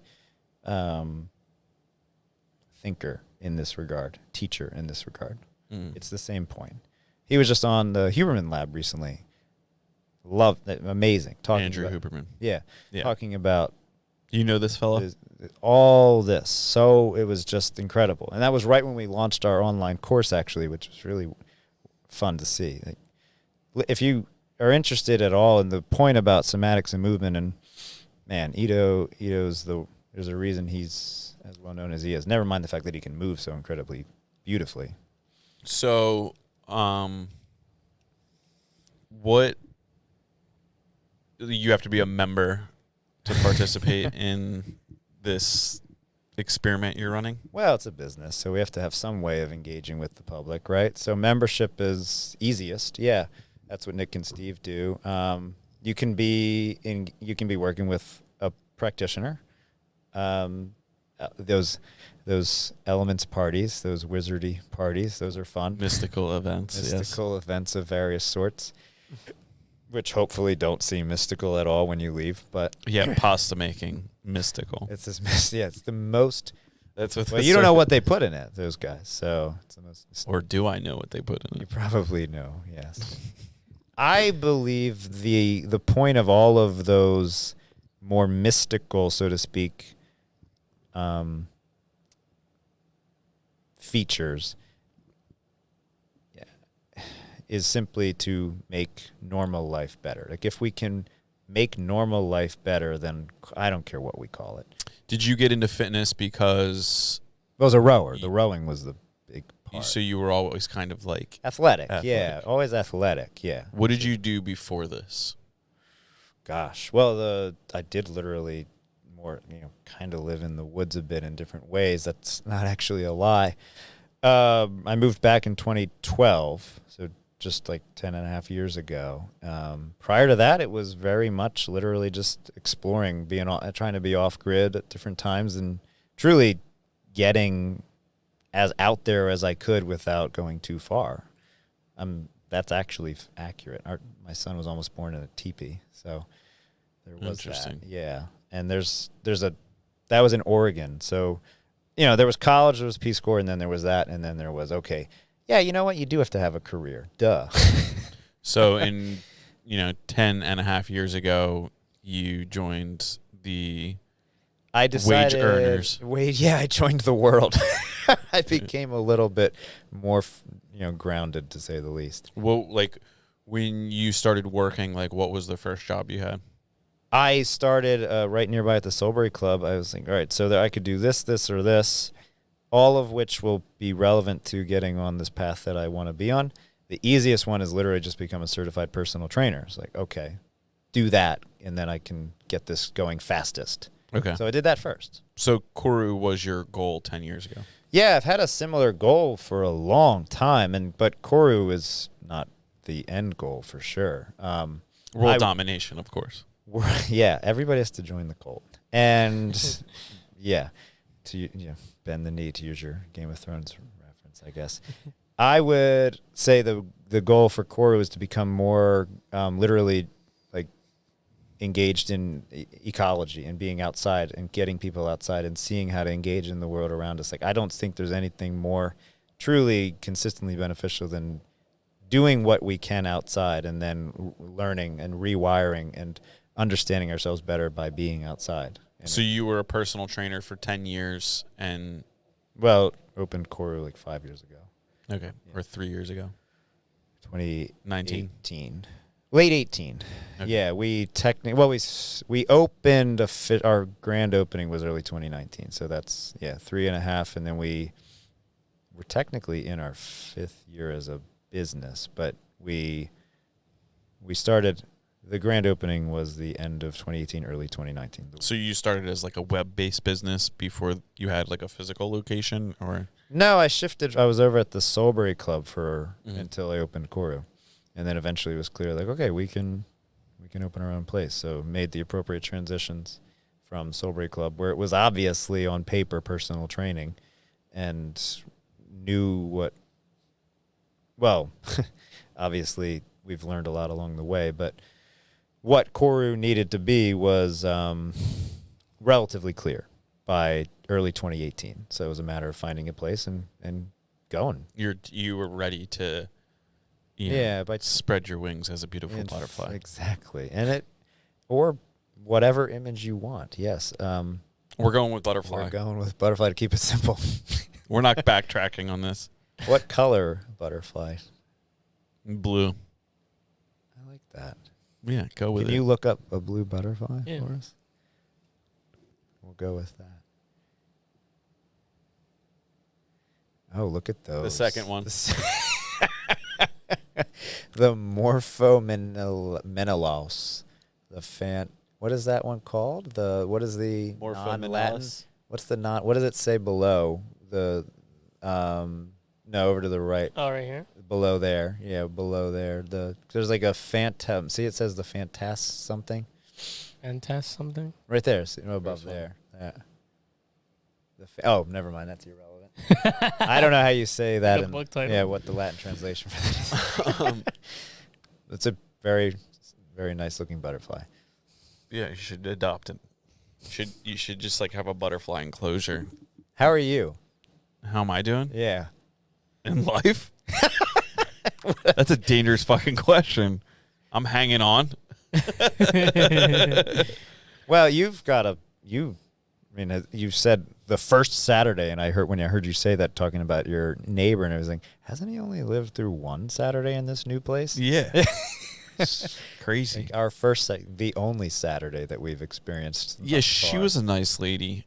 I'm just always... Do you think she listens to this? I hope so.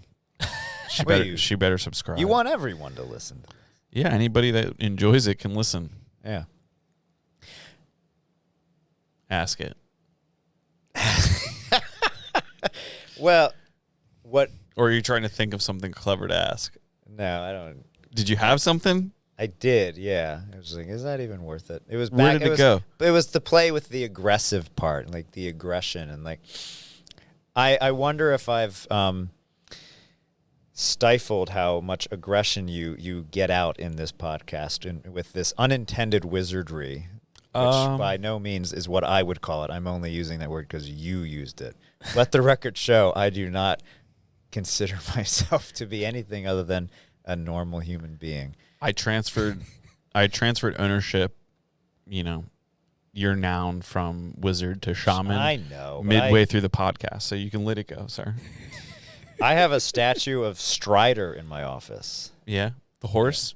No, no, the Lord of the Rings guy with the Aragorn, Viggo Mortensen. Do you know it at all? I mean, I saw the Lord of the Rings once. Okay, that Frodo Baggins is a real pretentious son of a bitch. That dude, would imply holding all that power to himself. That would imply him. Yeah, that's a wonderful interpretation. That's Strider, but it's irrelevant because you clearly are not as. Oh, so the coolest dude in the movie you have a statue of? Yes. Yeah. I was hoping that's how you would interpret it. Yes. Yeah. So do you see yourself as a Strider on planet Earth? No, but it's a nice. It's like a totem. Well, he did pretty well on Middle Earth. He became king, which is not what I'm suggesting. I like the whole. I like his way of being earthy. We'll say, which is hacking up demons and stuff with a sword. Yes, I guess that's metaphorically what you do. You hack up people's demons with kettlebells. If I were to pick a way to play with that metaphor, I would like to say we try to cut through, and you're probably going to laugh at this. We try to cut through the confusion and the misconceptions and the unnecessary distractions.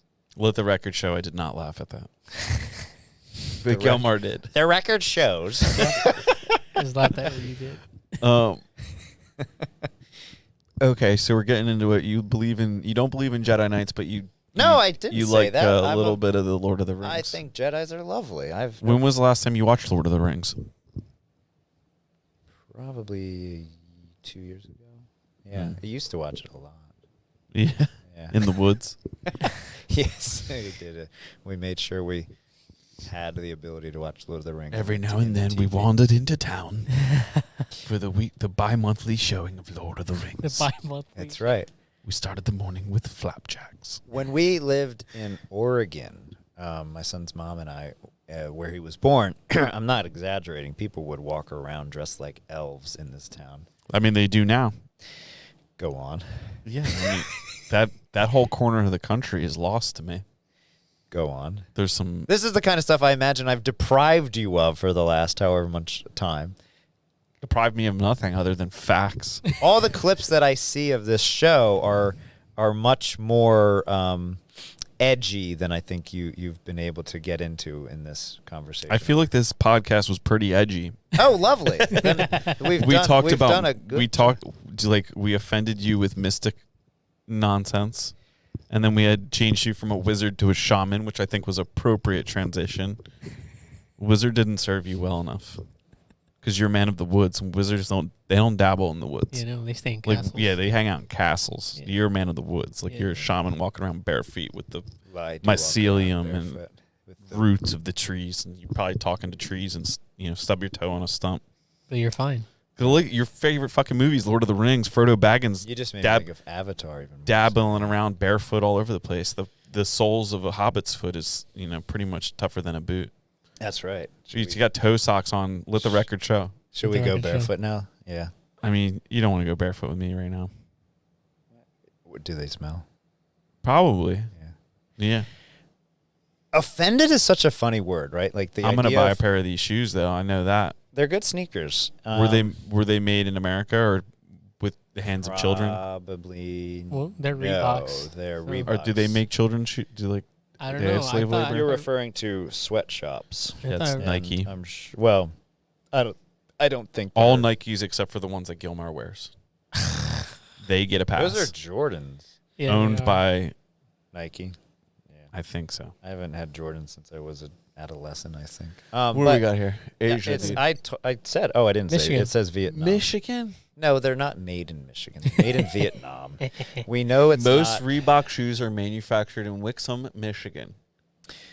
Most. Most. Isn't the idea of being offended very strange? I mean, this is the second time we've danced around the offense thing, so let's do it. Well, it started when you went to the bathroom. You said somehow what you said brought us to that. I don't remember what you said exactly. Something about Rambo because you called him Rocky. Oh, right, because I was talking about how I accidentally called him Rocky when you went to the bathroom. That's very fucking offensive. Right. He's helpless. Well, wait a second. This is exactly right. Yeah. He looks angry. So why do you think he's offended? That's angry, sir. What characteristics of Rambo look angry? Do you want the record to show that he's lying on the ground asleep? I mean, that's what's happening. Right. There's the camera proving it. All right. Well, I guess it was. Have you ever seen I think he's one of the prettiest dogs I've ever seen, or most handsome, whatever wording you would prefer. He's a beautiful dog. He goes with handsome. He is, again, not a dog person. I've been accused of that. I like the dogs I like, but he is a very handsome dog. Yeah, I mean, who said you're not a dog person? It sounds like it's happened a few times in your life. There have been a few. Do you want me to connect you with like a therapist or something? Like this seems like it's really troubling you. I'm working through it because I've proven that that it's not true. I've proven that I like the dogs I like. It's true. Yeah. What if you were like, in order to prove that you were a dog person, you found like the most aggressive dog and just laid down and just like, come to me, and then you meet friends. Worth doing. Yeah. In a certain context, that sounds worth doing. Yeah.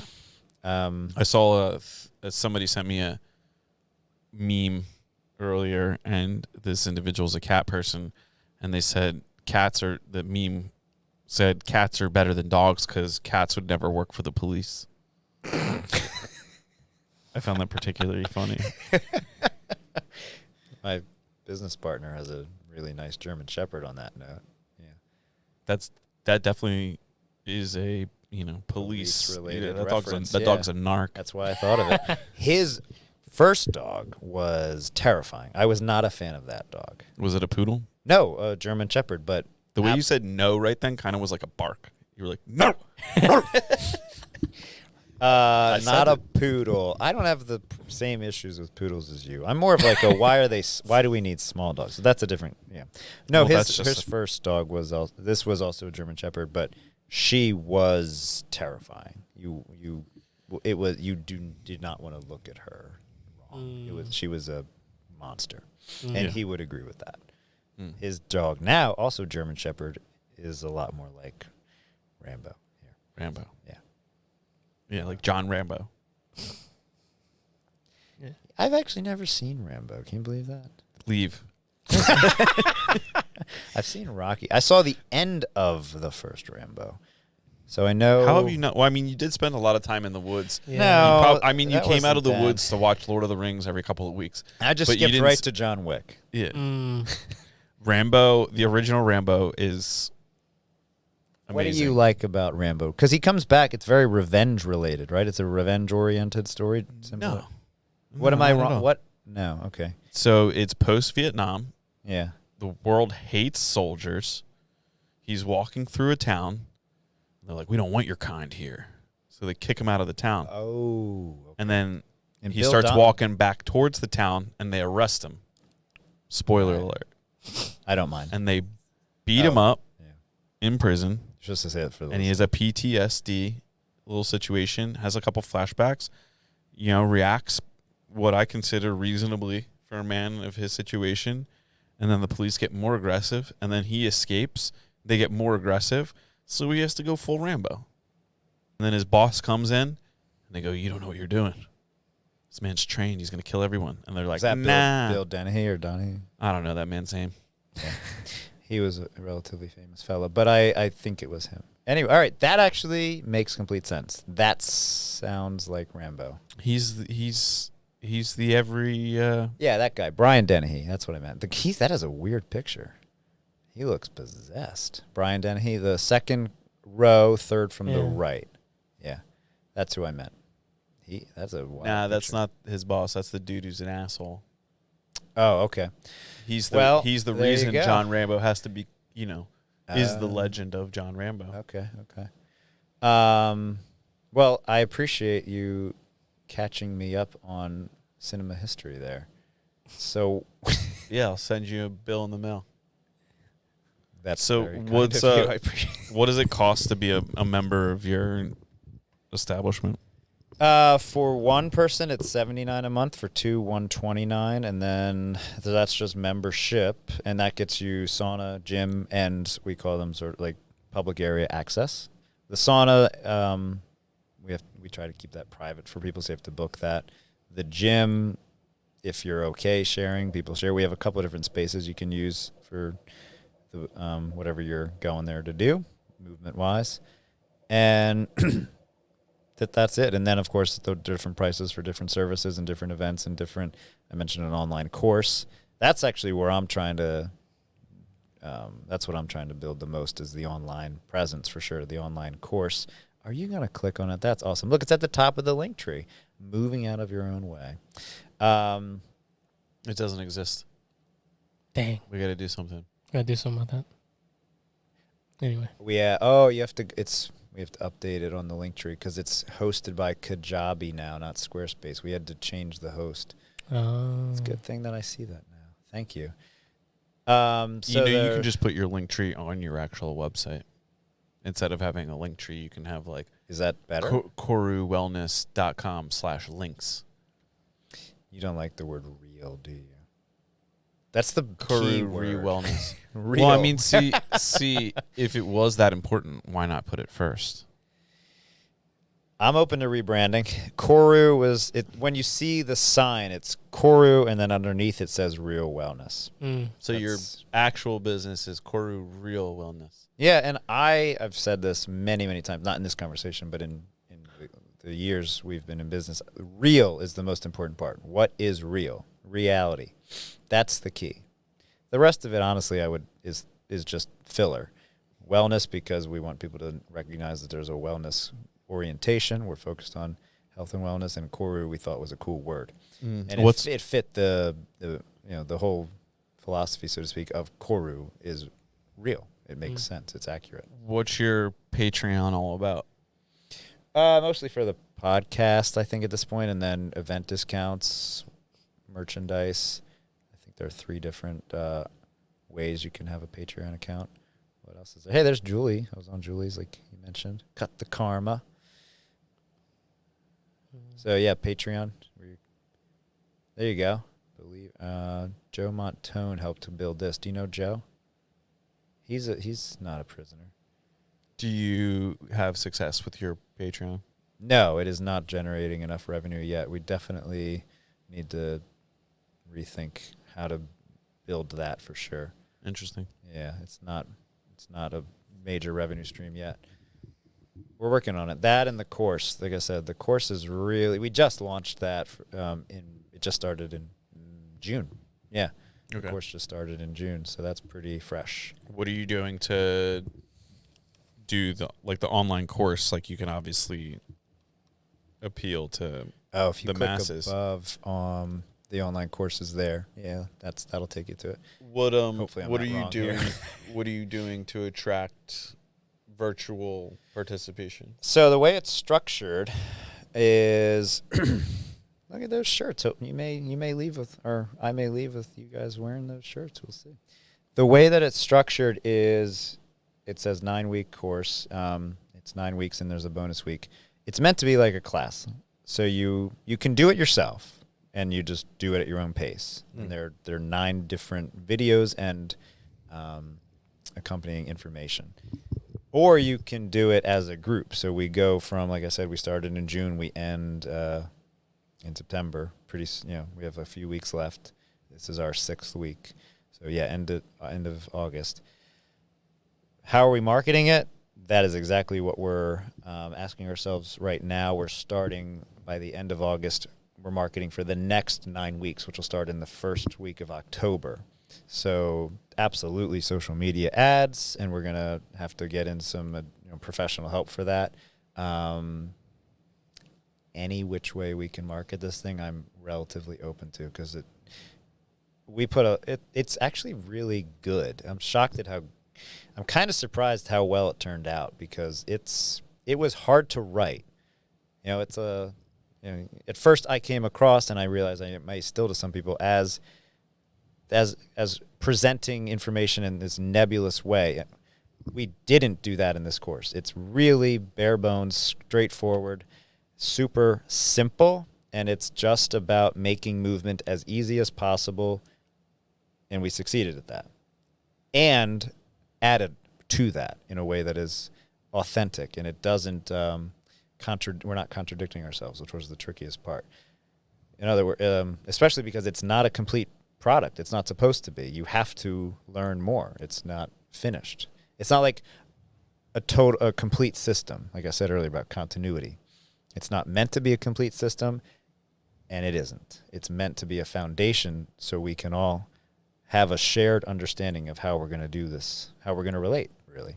So Trump 2024.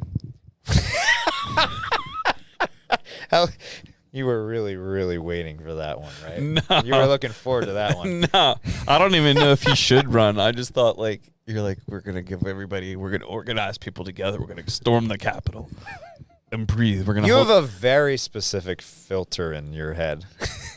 Or lack thereof. No, I mean, like, the way you hear things. That's not surprising. I didn't expect you to say that, but that's not surprising. And it is funny. Trump 2024. Do you want to talk about that? I don't know what there is to talk about. I think he's a funny guy, and I think I'm delighted talking about this course went there. You just sounded like we're going to give everybody the foundations. Like, you just sounded like you were rallying the troops.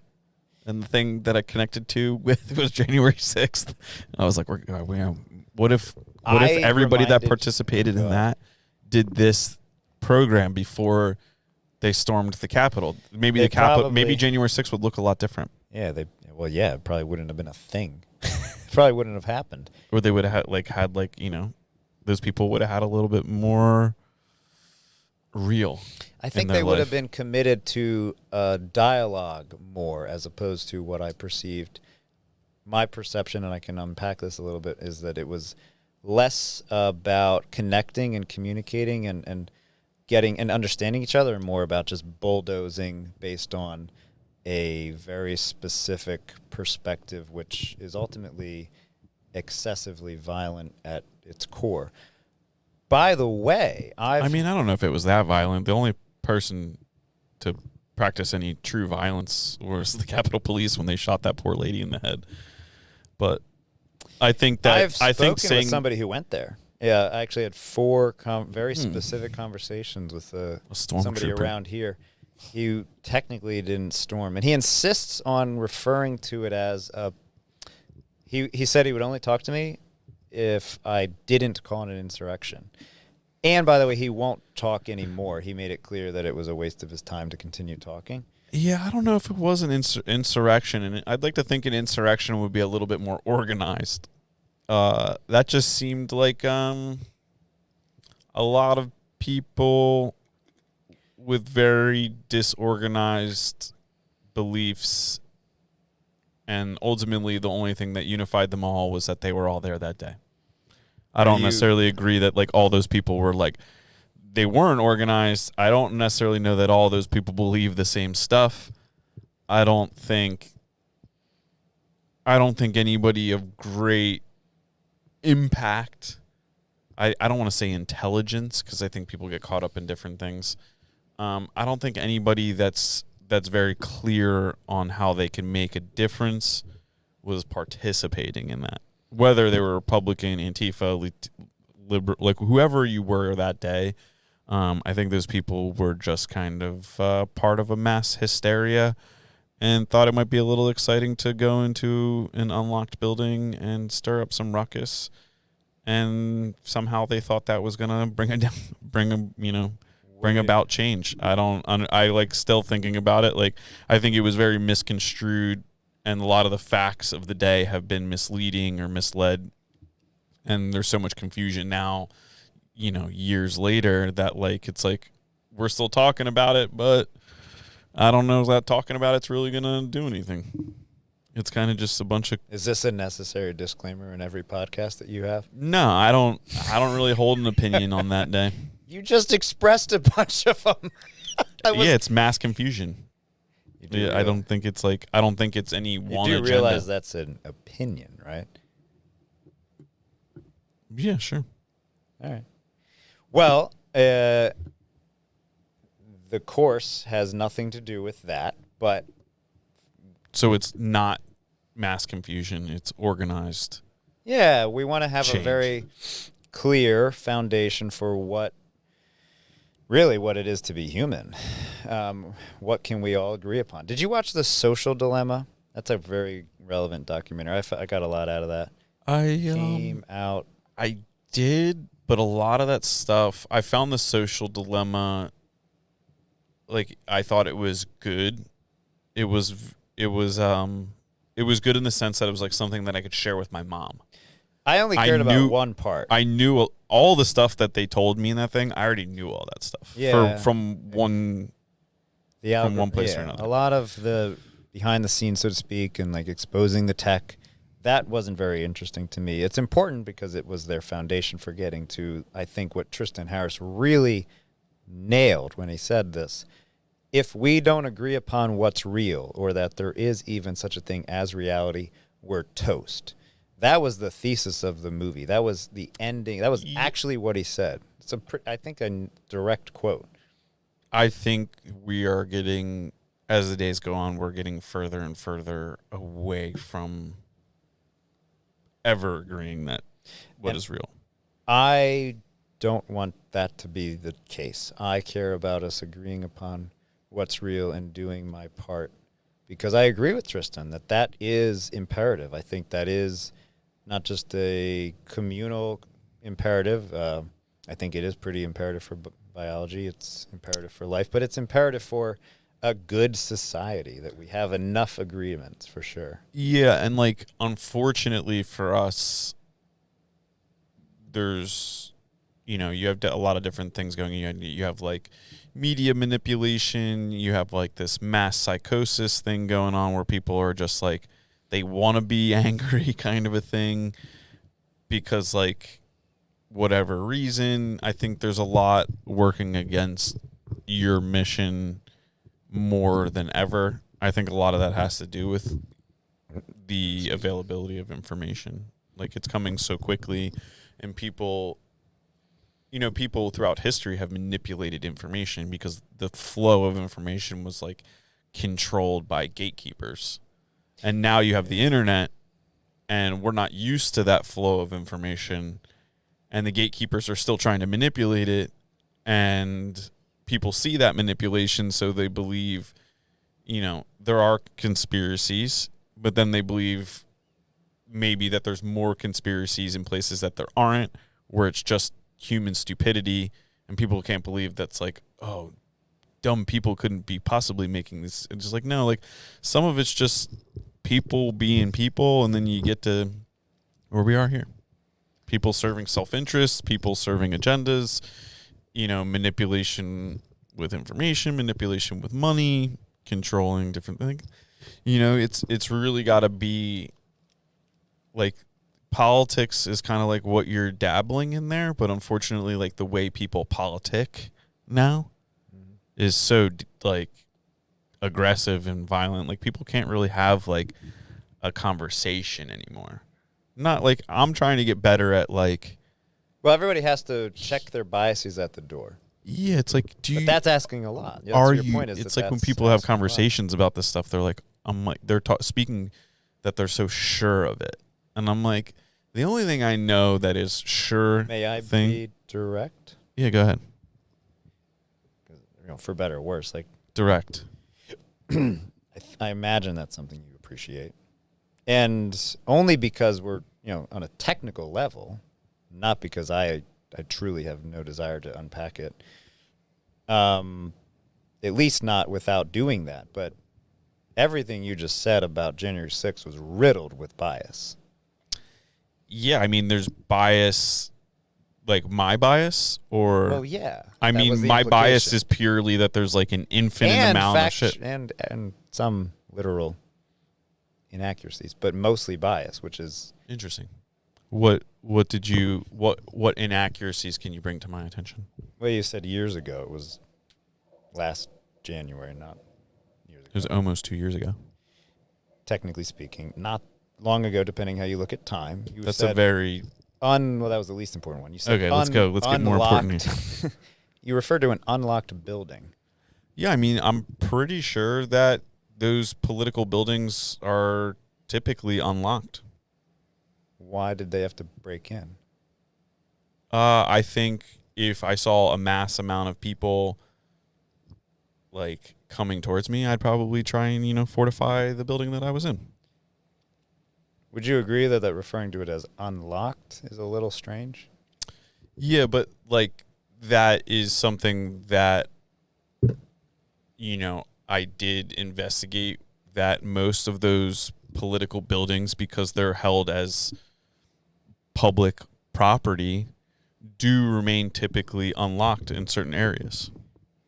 Well, you're allowed to one specific circumstance, though. Yeah, but neither you or I were there, so the building could have been unlocked. It might be unlocked. We don't know. My bias is that that's a very irrelevant stance to have, given the context. But I also want to... Perhaps what I was trying to convey was that there was a lot of things going on that day that we may never get the full picture on. Do you not think there's a particular bias built into that? Well, like if you were going to hold an insurrection, wouldn't you bring some weapons? I think people did. I don't know that they did or didn't. I think more people should have brought weapons if they wanted to be called an actual insurrection. Well, for what it's worth, I would like most of a particular generation of politicians to gracefully retire. I think term limits would have prevented the ability for a lot of that stuff to happen. Yeah, I just wanted to make it clear I'm not in a conventional and I don't necessarily camp. believe any of that stuff that what I said is not 100, it is biased in how I presented it, but I truthfully don't. What I do know is that a lot happened that day, and it seems like the way the information came out, there was constant well, this happened. Be like, no, that didn't happen. Well, this happened. No, we had FBI participation. It's there's obviously a lot of different players here trying to discount what other parties are saying, and it's just okay, there's no way for us really to get to the bottom of this because nobody really seems to either be objective or truthful, or you have just in different interventions. Then you have so much random shit, the one video of the poor lady that got shot. She was shot from one angle through a doorway, and then immediately after she was shot and fell to the ground, there was a SWAT team coming up the stairs behind her. So it's were police just shooting in the direction of other police? That seems kind of dangerous. It's it just seemed like mass hysteria and no real organized effort. It just seemed like people just being we're gonna smash stuff today. It didn't really when I think of an insurrection, I think of a plain. That's inherently a problem for people to. Well, I think what was a problem was all the riots and different things that happened. Right, so throughout multiple cities. That's months the leaving. bias. Exactly. It's not a bias. Well, in fact, you had to the so-called. We ramped up. It's January 6th happened, but it's what could we have done throughout that year to let people know that that behavior wasn't okay? I don't know, but they're not wasn't really directly correlated unless you choose to correlate them, which does not necessarily add up. But if your child sees repeatedly through social media or on TV that certain behaviors are acceptable, whether it's true or not, eventually your kid's going to be you're not dealing with what I don't think you're dealing. I don't know anybody that was there, but I don't think you're dealing with particularly sophisticated people. So if you look on, I spoke to was very articulate. I know exactly why he was there. drop some knowledge here? Because I don't know anybody that was actually. Yeah, well, that's why I wanted to talk to him, and he was willing to. It was so helpful. It's very specific. There's a, by the way, I'd like to also, can I preface this? Do you mind? Yeah, it's a free country. Kind of. That's a fun phrase. All right, so I'll just preface it by saying that this is exactly why I very much, however, daunting a task it may be, am committed to what I'm committed to. Because honestly, I think this is a completely useless part of dialogue. We're not referring to the same things. It's irrelevant to me. It's honestly, it's other than to just understand you. I don't think it's serving, and hopefully you find value in maybe understanding me and us understanding each other. The specifics of that detail are so irrelevant to me because we're dealing with such loaded presuppositions. And that's normal for humans, especially in this culture, especially in this country, to be coming with presuppositions and technically speaking, prejudice, not like in a conventional terms or sense of the term. This is your preface. Yeah, this is my preface in that is exactly what why I care about the real part, because that's never going to stop unless we stop doing that. The only way that's going to stop happening is if we slow down enough and say, okay, wait a second, this way of operating is a choice. We have a choice. We could just let this be, and let's focus on what's clear. What can we see clearly together? Well, here's something that's now I know that's hard. This is my clarity. Yeah. Is I didn't go. I had no reason to go. I was kind of hoping we would. I didn't. Yeah. You know what I'm saying? Like, but like we were trying to talk about the guy. Yeah, and I'll tell you what he said. My reason to believe that no one of great sophistication was participating that day is because, like, I have a lot of responsibility. I have reason to believe that if I continue on my own path of betterment, that everything will be better.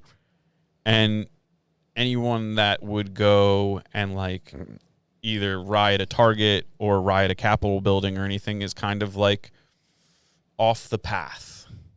And they're not really, like, that's why I'm like, well, those people, they have responsibilities that are like, oh, like, I'm not going to go to work. Chaos. I'm not going to go to work today so that I can go fuck up a Capitol building in hopes of changing this country. I'm like, that's not really how you change anything.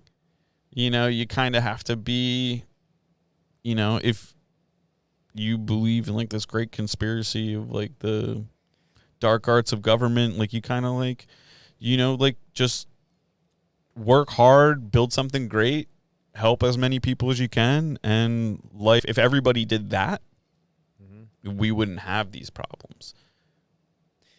Yes, and with respect to the, the chips being stacked against us, or the cards being stacked against us, so to speak, I think they are for various But that's reasons. just life. Life's difficult. Life's that hard. That is exactly what I'm referring to when I say that we have biases, because that's, and I love that you said that. Maybe not. Maybe there are reasons that we even say that, which we truly need to question. I was going to just point out that this, the cards are stacked against us because of probably people who have power and want more power, and their whole game is power, and they're going to do whatever they can, whether it's manipulation or literally just cheating, so to speak. And if they have certain legislative capacities, they'll probably use them. There's no question that that's a thing. I'll agree. That's a thing that is you'd be a fool to ignore. And obviously, what are we going to do about that is the question. Of course, people talk, hopefully you change the system, so to speak, by being engaged in it. I'm not sure you can anymore. I'm not willing to throw the baby out with the bathwater or like completely dismiss that possibility, but it's clearly hard, to be doing it that way, politically, playing that game by those rules. I mean, the cards are really stacked against you because, like, amidst all the confusion, there was, like, I saw a video of, like, an FBI hearing pertaining to this dude, and they were interviewing, a I guess like a deputy chief or something like that from the FBI in relation to January 6th. And like, they weren't really like, it was kind of like black and white questions being asked about like whether or not they had people there, whether or not they were doing different things or what they knew about it. And they were so elusive that it was kind of like, well, if they didn't have anything to do with this, just say you didn't have anything to do with this. But it was like whether or not they did or didn't have any participation that day, this interview left people to believe that they did. So I'm like, why wouldn't you just like, you know, this congressional hearings like here so you guys can like provide a positive picture of what was going on that day, and you guys made it look like you were kind of manipulating some shit, and I'm like, that's not going to be good for business and stuff like that. The person that I spoke with sent me countless let's videos. go back to that. He sent me, because he wanted me to be aware of what he's aware of, so to speak. He sent me countless videos, and I watched a lot of them, for sure. It was never relevant, though, and largely never relevant because you can't know. You don't know, and you're ultimately jumping to conclusions across the board over and over and over. But the key component to answer the question that's been there for a little bit about this person was there's a threat. There's a threat, and they primarily, the group of people that he would associate with, it's communism. There's a communist threat to take over this country, to pull the rug out from underneath us, to destabilize, to destroy all of our systems, to create excessive chaos. So he was there for the purpose of fighting communism? The whole motivation for him for all of his actions as a Christian, which is a key component here, is to use the core of the capitalism system and market to fight back against communism. I have not heard that one. Actually, you have, just different wording. It's exactly what... I thought people were there because the election was stolen. You were referring to the people who had a bit of a, they thought about it more. Not the ones that smeared their fecal matter and various things. The people who just got caught up in this, so to speak, like you said, the hysteria and the mania of it. He didn't do that. He didn't do anything technically. We don't know that. No, I believe him, but sure. I don't think he broke any laws. I think he was there because he believes fundamentally there's a key enemy that needs to be fought, and that there are people fighting it directly, and there are people who are trying to support it or at least ignore it, and the people who are willing to fight it are the ones that matter. And it's motivated by their Christian foundation, for sure, a belief in the power of capitalism, and that the enemy, the key thing is that the enemy is communism. And actually, there are a lot of relatively big people who have that exact point of view. Interesting. Those are the ones that have really thought it through. Yeah, fuck the commies, Well, yeah, and is all of that actually valid is the point. I think there's validity in that in the sense that like civilizations reach certain points of their evolution where there are a lot of things taken for granted, and when you're struggling to come up, everybody's like, well, work hard, capitalism, and now like a lot of those like Depression era mentalities or World War II or post World War II industrialism, a lot of those things have like those ideals have been kind of like left to the side, and a lot of people that exist today believe that the government should be taking more care of them or protecting them or providing them with certain rights that, in my opinion, it's kind of like my bias. It's like it's up to you to protect you. It's up to you to provide for you. It's up to you to make the environment around you better. Like, depending on the government or your church or whatever organization to like move these obstacles for you is just going to leave you disappointed. And I think we've just reached that. You mean, well, you can become too dependent or codependent. Yeah, it's like people believe that the police are there to protect them. It's like, okay, if you need protection, you know, in a given second, like are they going to be there? Like, there's not always a cop in this room. There's not always going to be like a cop in the convenience store if somebody goes to rob it.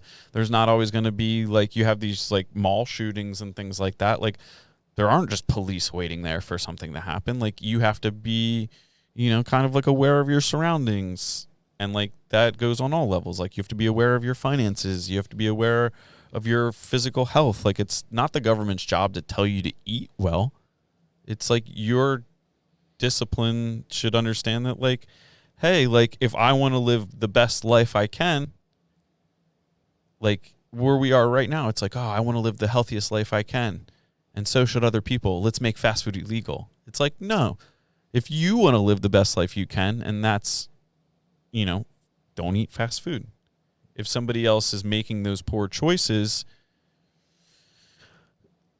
that just is what it is. It's not like the freedom the more to you choose. The more you give people power, like I think a lot of those people that were there that day maybe thought they had, like, if participating in that might give them the power to make a difference, where it's really like you make a difference, like, slowly. You make a difference, like, in your own life. You set an example, then, you know, you make a difference for your children's life or your peers or people that work for you or the people you work alongside. Like, you don't make change. Like, inevitably there is violence in the world, but like, you don't make change with smashing glass. You make change by how you're living your own life in a way. And I don't think, like, I couldn't imagine, like, I don't know the person you know, but like they were obviously allowing certain things into their sphere that gave them the, you know, the evidence that, you know, it's like, all right, we'll go down there and participate in this movement. And, you know, it was a poor choice. Like, it just wasn't nothing. Like, the gym I used to belong to, like, the owner of the gym, He literally bust. Yeah. How many people did he bust? Do we know? I don't actually know that number, but like, I Well, know we that won. Bucks County won on that day as far as the number of people that went because of him. Yeah. I'm pretty sure that's If that's accurate. winning. Yeah. Bucks County won the contest of how many people can be in D.C. that day. Yeah, we know about. Can we name? I mean, I guess I won't say. We're not saying people's names, but yeah, I think it's well known what So he did. it's just like, yeah. we like, I mean, still knowing that, like, I don't know people that, like, I was part of the community. I still didn't know people that went that day. We joked about it in the office. Like, somebody from just in Doylestown was arrested because of it. yeah. So it's like, it's like who's running for political office. We joked about going, like, oh, we're going to go and riot. And we were all just like, nothing, were joking about it because, like, we all were very honest that, like, nothing good is going to come of this. Right. Like, I verily, like, that whole year, and, like, I know you were, like, discounting the prior riots and things, but, like, that whole year was, like, anytime they need to be properly contextualized. Anytime a group of people got together that were angry about whatever, it ended in shit like that. So I'm like, what? I mean, we all have seen, like, every time, like, we're not healthy this year. Like, people together are causing not good, great things. We were just locked up for a little while of time. Like, people are just like, have all this pent up emotion. They are blaming the government for whatever woes they're experiencing. I was like, nothing good is going to come of this. I was actually kind of surprised. And I'll say this, like I thought it was going to be worse than it actually was. That's what I thought. I was like, a group of people are going to get together and Trump just got his election stolen and this, that. And I'm like, this is going to be interesting. And it was violent, and it was like, but like a dude running around Pelosi's office with like a fucking moose hat on or whatever that like horned crown was. Like, it was kind of just like, this is the people we sent. Like, it was kind of like, all right. Like, I honestly was just like, this could be, you know, particularly messy. And it was, but I thought it could have gotten way worse than like what we saw. Of course it could have been worse. No, I actually like it had like I was kind of like, this is, So the two details that stand out. The ones that I'll say the least important one, or the less important one, and then shift to what I really, truly, actually value. But the one, just collect my thoughts for a second again. I guess about, I think in terms of the quote unquote riots, and then talking about those in relationship with January 6th isn't clear. It's not clear to me why, unless the specific suggestion is to say the one should justify the other, or the people who went to D.C. were just reacting to that. It's like, no, they weren't. I'm not saying I they don't think were you said either reacting of to those that. things. I'm saying that like, say like you touch a stove and it's not hot, right? And you touch it again, it's not hot. You touch it again, it's not hot. Eventually, you're just going to be like, well, 10 out of 10 times I'm going to touch the stove, it's not hot. Eventually, it's going to be hot because it's a fucking stove. And those riots, like, they had different agendas. There was different reasons. There were lack of reasons. They're not related in the sense that they're like one caused the other. Mm-hmm. But I definitely think that, you know, if you see certain things, like if you saw like the variety of city violence that we saw that year being met with it happened in very Philadelphia. very little resistance, nearby. like they weren't like like the armies weren't being sent in, like it kind of gives you the comfortability to be like, like we can do this.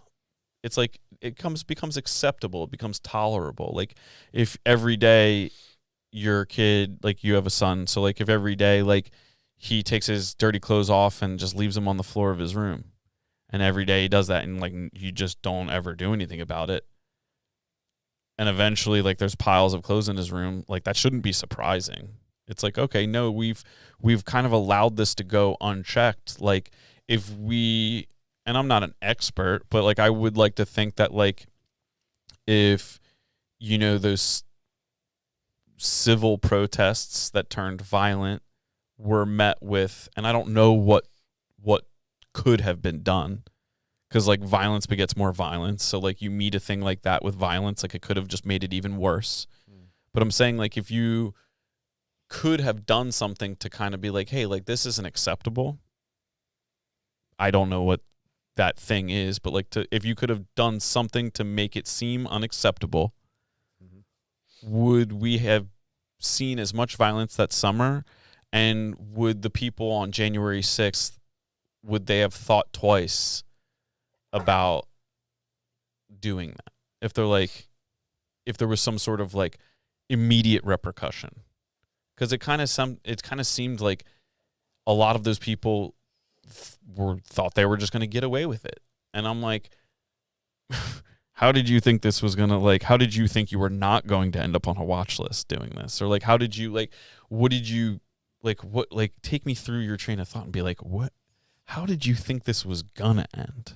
And it was like, kind of like and rightfully so, like if you tack it, or if you behave in such manner, you should be dealt with what society deems is appropriate. Like there's nothing wrong with that. But like there's now people like, We need law, apparently. We need laws. you need stuff to agree upon. Bingo. You know what I'm saying? So like it's like, do I think it was appropriate?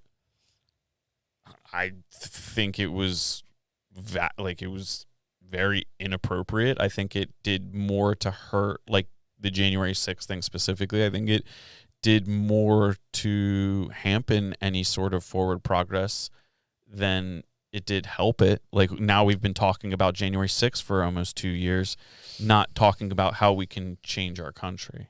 It's like been a huge distraction. It's like all of you folks thought you were going to bring some sort of change to, your lives into the world, and all you did was just create another thing for us to fucking argue about for almost 2 years, instead of just being like, you know, if they got together that day and peacefully were just like, if everybody was just stone cold silent, like if you just had a mass of people just walk up to the Capitol building and just stand there in fucking silence, and just like, takes a lot of maturity to do that would have been like, that's why I said these people are like, it's more powerful. Just imagining that is so much more obviously powerful. a sea of people just in complete fucking silence. That is scary as fuck. It's like, you don't know what we're gonna do, but we're not gonna do anything. It's like, I would be both like, scenarios holy are shit. scary. I think people who were inside were rightfully, But one of them terrified. didn't. One of those scenarios But- don't end with a bunch of people getting hurt. which is arguably the way that people throughout the 20th century did show their maturity / power by organizing and being literally more, so to speak, peaceful in their protesting. That was actually a thing. Like if And they had done that and then the government put all those silent people on watch lists, then we'd have some problems. But now we have a bunch of violent people on watch lists that are upset about Well- it now. It's kind of like, all right, like, I think you're right about the word hysteria, and so to speak, people just getting caught up in the fever pitch of it, so to speak, and that, you know, just in the sense of like not wanting to call people anything violent or any kind of unfair or even fair label. Like, people can evolve, hopefully, or at least become more self-aware, and built into hopefully the agreements and the laws and the ways to past justice is the openness for some kind of redemption and progress and learning. And of course, that's that's there's what so your much- online course is all about. Well, kind of Personal growth. It is really, and that's a fun. Your segues are delightful. But I also wanted to just acknowledge I don't think this is just a cute play on words. There's too much dependence, there's too much independence. You need both. You need interdependence across the board. And I mean every situation. In even just being in relationship with yourself. You need that. The idea that independence is pathological. The concept of independence is pathological. It's a myth. It's very immature. It's kind of crazy. And it's not possible. The only way you could theoretically be independent in the context of being away from other people is to literally homestead 100% and be away from every other human being, full stop. Nobody's doing that. Nobody's independent. And dependence, like you pointed out, you brought this up with respect to, of course, any kind of, being literally given, so to speak, more than you maybe theoretically earn. That's not serving what we probably need, and enough of us need to recognize why interdependence matters the most. Just like any kind of extreme is or any excess is going to literally get in the way of life. And yes, to that point about the obvious business and the brand and the course, growth requires both. Enough of both. It's every situation. I can't think of. I've not found one where that's not the case. Growth requires both. Do you got any questions? No. Not right now. No, man. How long are your shows normally? This is probably a long one. It's 2 hours and 30 minutes. It's usually Yeah. like an hour 30. Well, we fucked up. That's okay. We had a good conversation. Yeah. I feel like we have, I mean, I don't really know what to believe anymore, so I don't know that we have different beliefs, but we have different something. Well, do you want to know what I think? Is that worth saying? No. Fair I'm just enough. kidding. I'm just kidding. Rambo, we're out of here. No. What do you think? I We'll end don't this- think we have different beliefs. I think this has been extremely worthwhile. I don't think It's totally okay to have different beliefs. Yes, I find I don't benefit. think I don't think though that prioritizing your beliefs, and I don't think we've prioritized our beliefs as opposed to prioritizing connection. I think to the extent that we may have different beliefs, it's secondary to what's in front of us, and the what's binding us, and I do mean you and me, but any potential listener, has been appropriately focused on. Yeah, I think it's I gave up kind of like having political beliefs or different things like that, or different. Who's that serving? Like, I change my mind too often to kind of like put myself in, whether it's political or spiritual or whatever it is. I'm just like, we'll see what we think tomorrow, I guess. Like, it's not, I gave up trying to, like, I watch so many people tear each other apart, and compete in the Facebook Olympics.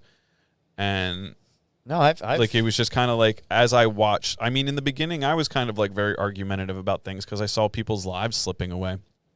And, you know, the kids like not going to school and different things that were very upsetting to me. And I was just like, after a certain point, I just kind of like realized that different times I believe different things that ultimately I changed my mind or different opinions on. And then I realized, I was like, it's not, if I'm going to change my mind a year from now, is my opinion or belief now, is it like, if it's just going to change, do I have it right now? So I kind of just gave it up. And that's what the podcast is all about, ultimately. It's just kind of like exposing us to shit we don't know. I know we're wrapping up. I brought in Koru merch or swag, whatever, and I brought 3 hats. I hope you take all 3, and whether you wear them or not, even just like hanging them on your... Gilmar's a 2-hat kind of guy. What do you mean, like 2 hats at once? One front, one back, dude, at the same time. Oh, no way, dude. I think that's great. Side. They say, it's simple. The first version of that hat was just beginner's mind. That's all it said on the front. It didn't have anything. It was no clear reference to Koru whatsoever. We redid them and put Koru Real Wellness on the back. The front's just beginner's mind. Full stop. Koru Real Wellness. Yes, Koru Real Wellness. But beginner's mind. That's it. That's all it says, and that's all that we wanted to say. It's what you just described. You always need, and man, you can't be lazy. You can't be lazy with that. You have to stay sharp. You have to be wanting to continue to grow and learn. And beginner's mind is that. You consistently approach every situation as much as you can with an openness, enough openness, not absolute openness, because that would be chaotic. And dude, that's a tattoo we should have got. You beginner's mind. Beginner's mind. That's a good one. Now we have a hat. I love, you got the hats at least. And I, for what it's worth, yeah, there are 2 things that stand out. One, I didn't really have this bias before talking with you. It was like, I knew, he may find me too, it did at first with the whole like wizardy things. Like, I may seem too out there as opposed to what we got into, especially when you brought us to something as like, in your face at January 6th. I may seem like that. I don't think I do now, and I'm glad I may not. It may be a little bit, but I'm glad I don't. I really am glad. No, we fought through your shamanness. We did a thing. We communicated. We did the thing. But the other part I want to say, just, it's not, I'm an equal opportunity destroyer and creator. I don't even know if they're not really even friends anymore. There's some of whom that are so far in the, so to speak, that camp, like it could be, I don't like these words, but left or progressive. And I can't be friends with some of them in the sense, or I could be, but they won't, because I'm not willing to go to their completely on their side, so to speak. Even just as simple as something like the vaccines should be 100% required. Like, what are you talking? No, that's a terrible idea. That wouldn't work for so many reasons, and it's not a good idea, but they stand by that. Or you'll really appreciate this one. You have to apologize to me because I'm upset.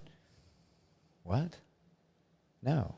Friend, I've had relationships end because people are so stuck in that particular camp. And I'm guessing you appreciate the fact or I'm guessing you appreciate, and probably some of your listeners appreciate that I agree, that is not serving anything.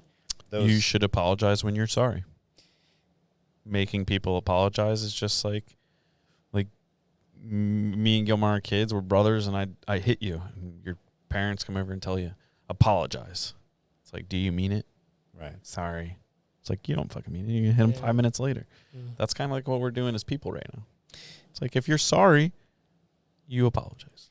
I had a specific situation where somebody wanted me to apologize because they thought that I was supposed to apologize about something. And I didn't even realize that it was even an option. It never even occurred to me that apologizing was an option. Just because they were upset about something something that I didn't do. I didn't even know I didn't do it because I didn't do it and they had feelings about it. They thought that an apology was warranted. I think, oh, well, we can talk about it. I'm not really sure what there is to apologize for. And that was it. End. No movement forward. So I'm just acknowledging that I am not in the... Not a wizard. You might be a shaman.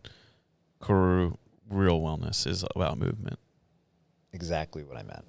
That's what I was going to say. Summed it up perfectly. Yeah. Should be their spokesperson. No. I respectfully decline. And I'm not apologizing. Your Ariel hopefully coming. I know she and Mildred actually were talking. Yeah. She was talking about you two coming in. So maybe you'll get in doing there. some stuff. Some saunaing probably. Yeah, the elements parties are such a great way for people to come and just get a feel for it. Just come on every I'm going to other bring my glow sticks. Bring your drums. I prefer you bring your drums. Yeah. I don't own any drums yet, but after this past weekend, I You might can buy just some. do this on your legs There you and go. whistle Yep. and howl like I don't a know wolf. if that'll be gratifying. Only I one need- way to find I out. need a bongo. Let's get some bongos. Yeah. What about a maraca? I got a didgeridoo. You do have a didgeridoo. Just show up with a didge. Yeah. That's dude, pretty- thanks for coming on. That's We had a pretty wild... hippie, a didgeridoo, Nah, man, dude, it's Aborigine. and not easy to play. That's cultural appropriation. Probably. Tell Steve. Thank you. Yeah. Yeah, it was a good time. We had I mean, if it wasn't interesting, it would have sucked. And we definitely had an interesting conversation. I appreciate that. Thank Gilmar, do you still not have any questions? No, I feel like I was just listening the whole time. I'm more of a listener than I am a talker, so I Yeah. appreciated this conversation a lot. Okay. I feel like a lot of people would benefit from that because this is how you're supposed to have conversations. If you say so. I mean, I think so. It's like everything was, calm. You guys were able to see each other's points. That's the way I felt about it. Yeah. Well, I think maybe what you meant is that if you're going to actually have a conversation, you better be committed to understanding. And like we were saying, that requires effort. That requires work. That requires that you check yourself at the door. Yeah, You better. Or it's not going to be an actual conversation. exactly. No. Yeah. So you learned how to conversate today. No, I know On how to the pod- conversate. I'm speaking to the listeners, dude. You speak. You looked at me when you said that, so I thought you I were don't like talking to looking at me. the camera. I feel like it's stealing my soul. Oh, okay. It is. It might be, yeah. You didn't know that? Yeah, dude. That's like a real thing, dude. Yeah, he's a shaman. He knows. God. But thanks for listening. If you're still with us, it probably took you 2 days to listen to this episode. Especially if you only drive 1 mile back and forth from work. It'd probably take you fucking 3 hours. It's like 2-minute long drive. You get 60 days worth of listening. Go back and forth all Just day. go back and forth, dude. Yeah. You might have to drive your bicycle or walk to work just so you can listen to this episode. Yeah. Walk back and forth for a week just to finish this episode. Yeah. But I hope you enjoyed it. Hit the subscribe button, especially if you're still with us. Like if you listen to 3 hours of this and you're not subscribing to the YouTube or the Spotify or all the apps, you can stop listening. And then go to Kuru Real Wellness on Instagram. Check them out. You got a link tree with all the links. You have a podcast yourself. We do, yeah. Movement, maybe you'll join us. Although there'll probably be a lot of like this, but which would be worth going further with. But yeah, the online course worth shouting out about. That starts again in October. We'll be marketing a lot throughout the next 6 weeks for that. All right, so Come to a sauna and ice party. Come to a fire and ice party. I'll come. I'll be there. Gilmar probably will be there as well because I'll drag him out there. Yeah. And don't forget to follow. What's the Instagram for the clothing company? Oh, the Town Club. The Town Club. Yeah, have fun, guys. Have fun. Enjoy the episode. Yeah, bye. Peace.